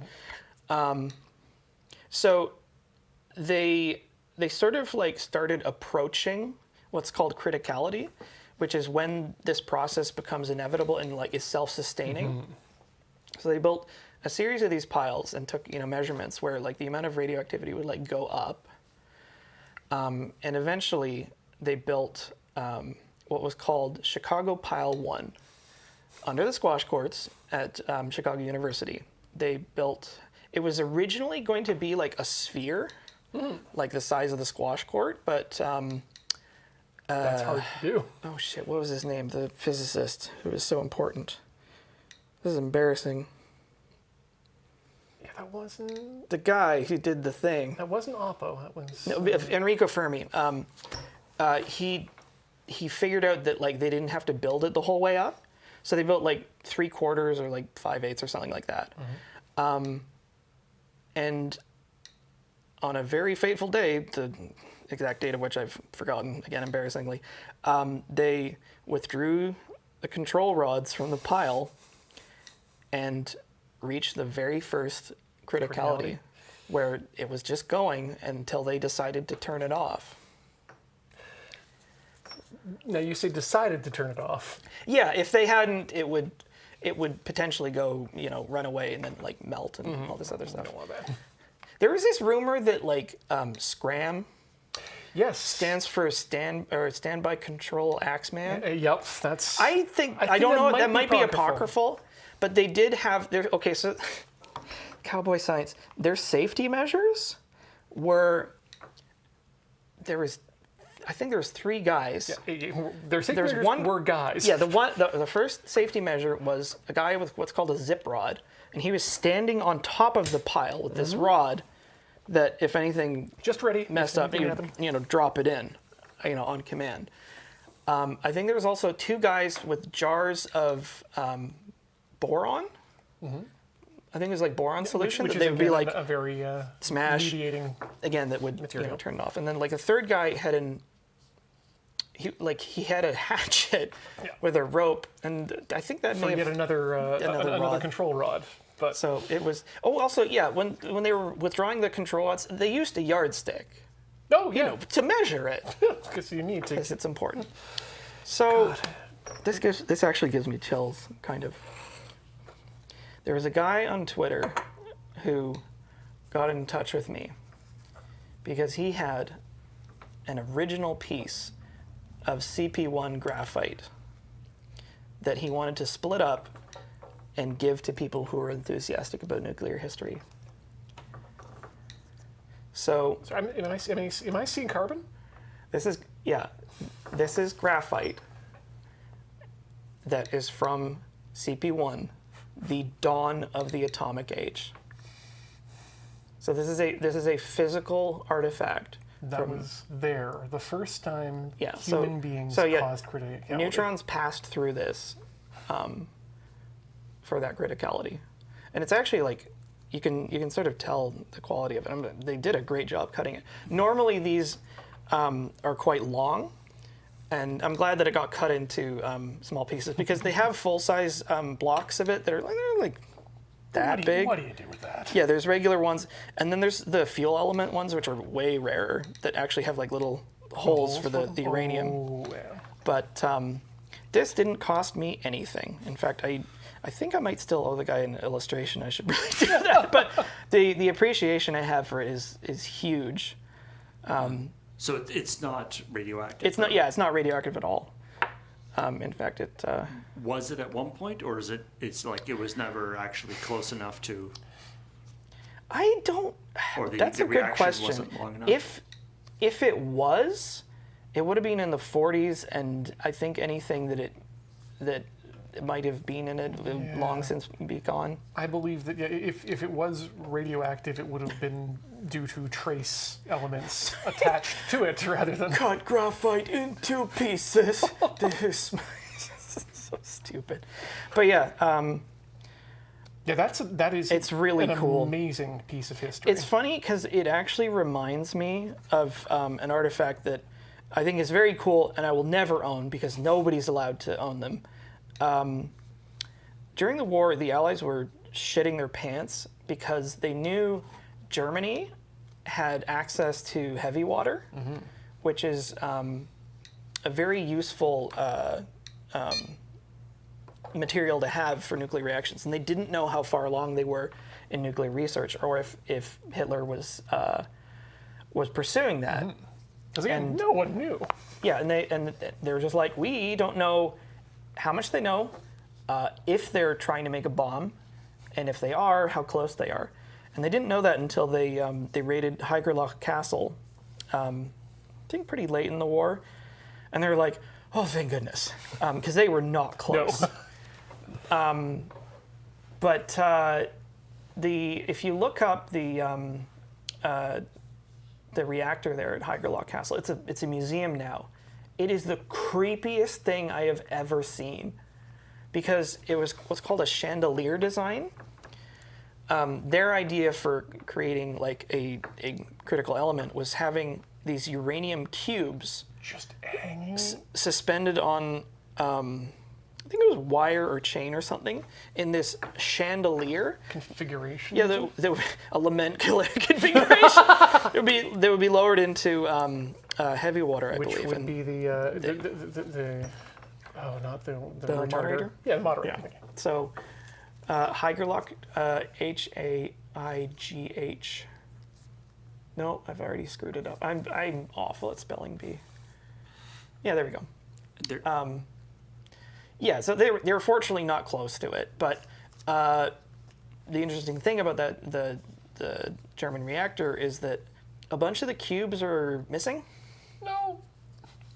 They found one of them. A kid had it, and he was like hucking it at the ground because it would spark. There's a photo in the chat, by the way, of the lament configuration. It's so spooky. That's, But yeah, like luckily, I think there was an irony to it that Hitler didn't pursue nuclear technology because he considered it too Jewish.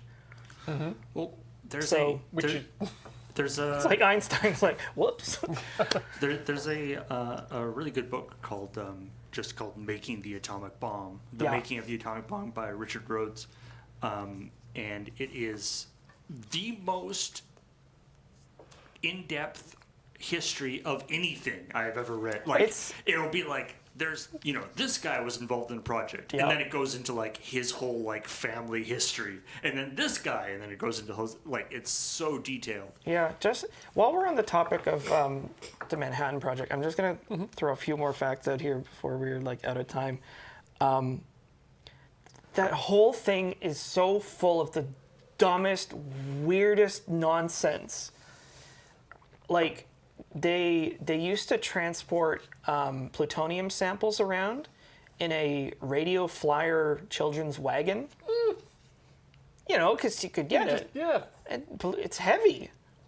You just wheel it around. Yeah, and then of course, the Nevada desert is known for its flat and easy to Yeah. traverse. The very first sample of plutonium was and may still be on display in a cigar box. Here's a really fun one. The Hanford site, which was an outgrowth of the Manhattan Project, where they were manufacturing enriched uranium and plutonium for weapons. And they're doing it at such breakneck speed that they didn't really pay a lot of attention to safety standards, and so the sites ended up being very contaminated. And when they were remediating one of them, they uncovered a banker's safe, and inside of it was a jug, and it was full of like brackish liquid with a hand-scrawled note saying like, Don't. plutonium for reclamation later. Someone had forgotten about it. And I think that I don't remember if this is true or not, but that may actually be the oldest sample. This one stashed in a vault in a vault. somewhere. God. Because the thing is, like, plutonium is really, really expensive. Shall I tell you how they first created plutonium? Well, like, first, let me get over the idea of possibly finding a safe and needing to blow the door off it because you can't pick it, and oops, there's plutonium inside. But anyway. Actually, yeah. Okay, so the race to make the bomb, they needed like a critical mass of material, and they were like, uranium is probably our best bet because we know it exists and it's very difficult to get it, but we can do that because naturally occurring uranium comes in two flavors: uranium-238 and uranium-235. And most of the material is 238, which is a little bit radioactive. And a tiny percentage, I think like 0.7% or something like that, is 235, which is very radioactive. And it actually accounts for most of the overall radioactivity of the element. And what they wanted to do was extract that U-235. But because it was the 40s, they did not have very good methods of doing that. No. So what they did, and I still can't believe this, they figured out that using an electromagnetic yoke called a calutron, they could extract it one atom at a time. So... little teeny-weeny tweezers. Yeah, but practically. But they were just like, well, it works. So they made thousands of them and hired mostly women of course. to run these machines. They were never told what they were actually doing, just that they were working for the government and that like you turn this knob and you turn this knob and try to get it within here. And they were just like one bit at a time. It wasn't a dangerous job, but like... it's not efficient? No, it's not efficient. So partway through doing that, they discovered plutonium, which it is a byproduct of the decay of uranium decay, and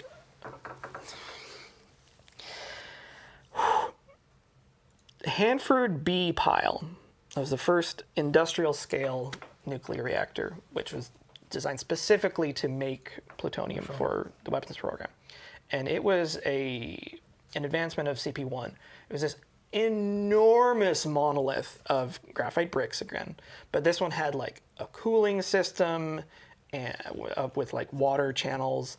And they had a few more months of science. And they had like some more control rods. I think they had ones from the top and bottom. Oh, maybe the side. I forget. But it was still pretty crude because it was just like an enormous chunk of graphite with what are called process tubes drilled through the front.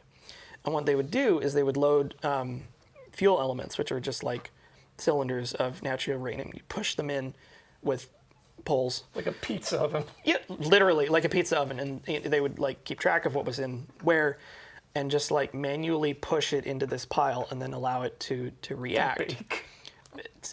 Yes, actually, because it would generate heat and neutrons and then transmute partially into plutonium. God, I love nuclear history so much. So to get it, they would keep pushing until the fuel elements fell out the back into a moat. Because water is very good at shielding uranium.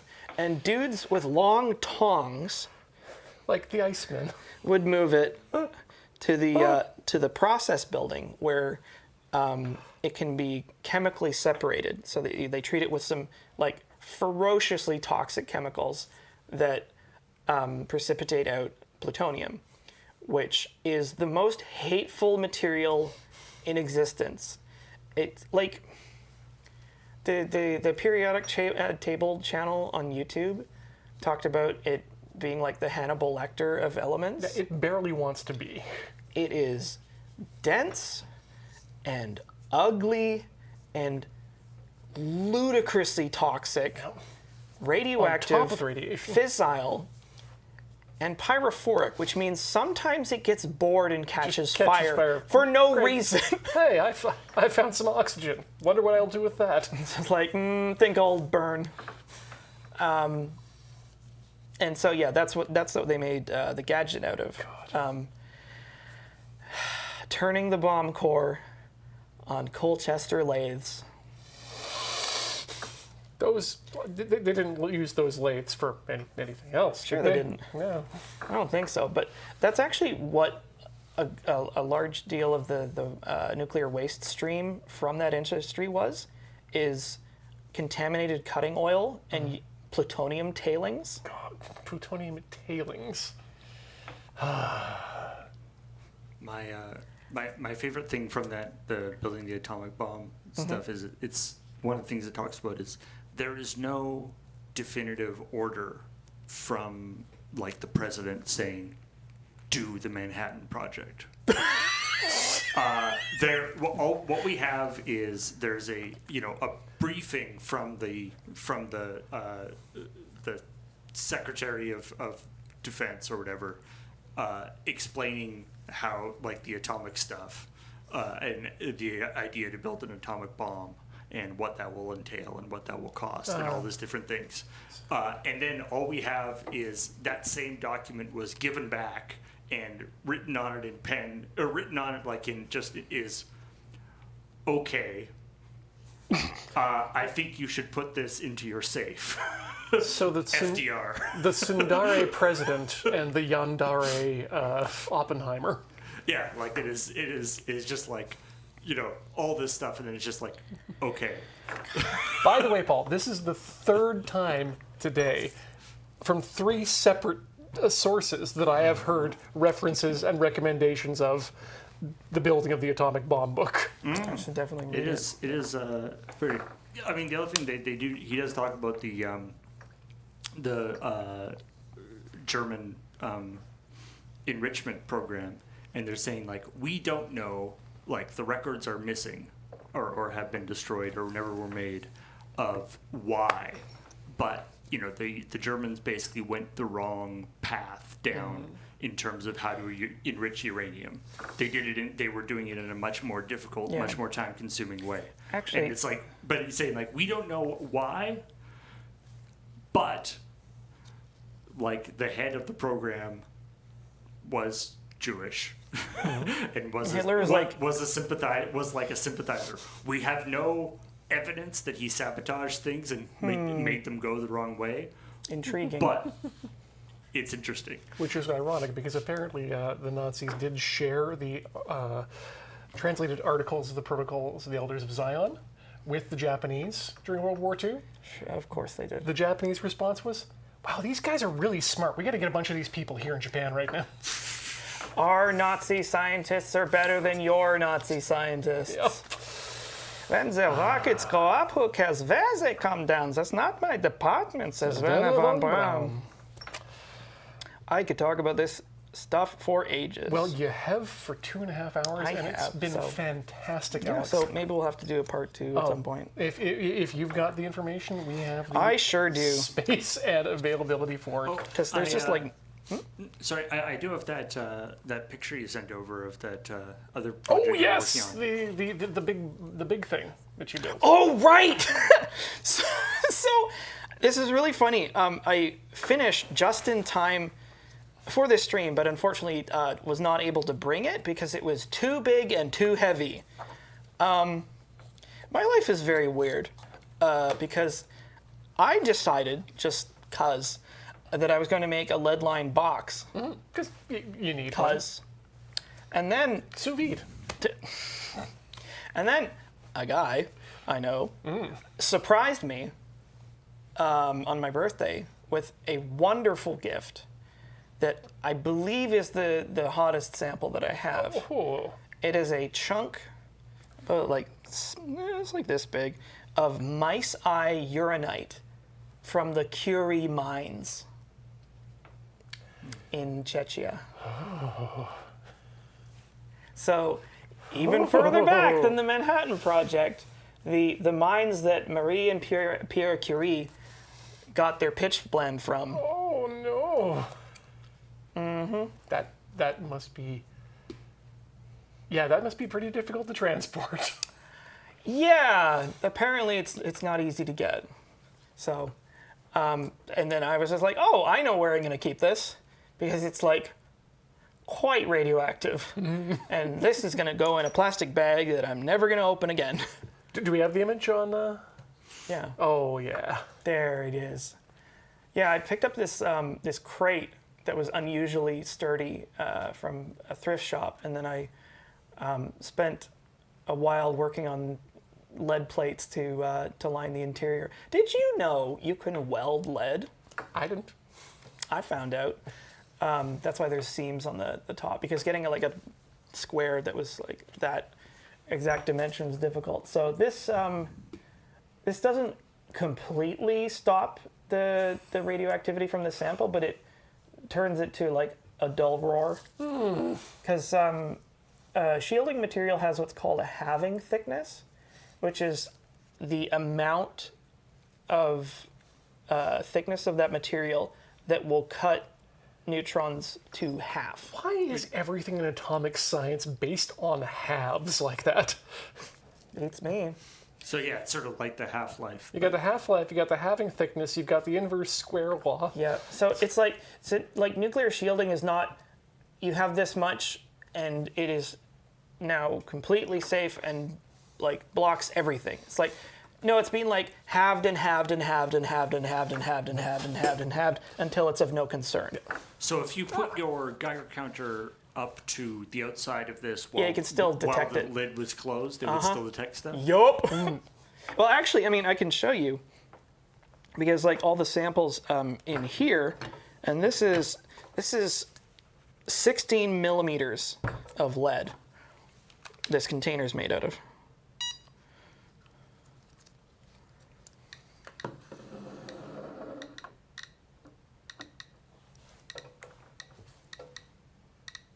It's not nearly as much, but it's still coming through. It's significant. It's a significant difference.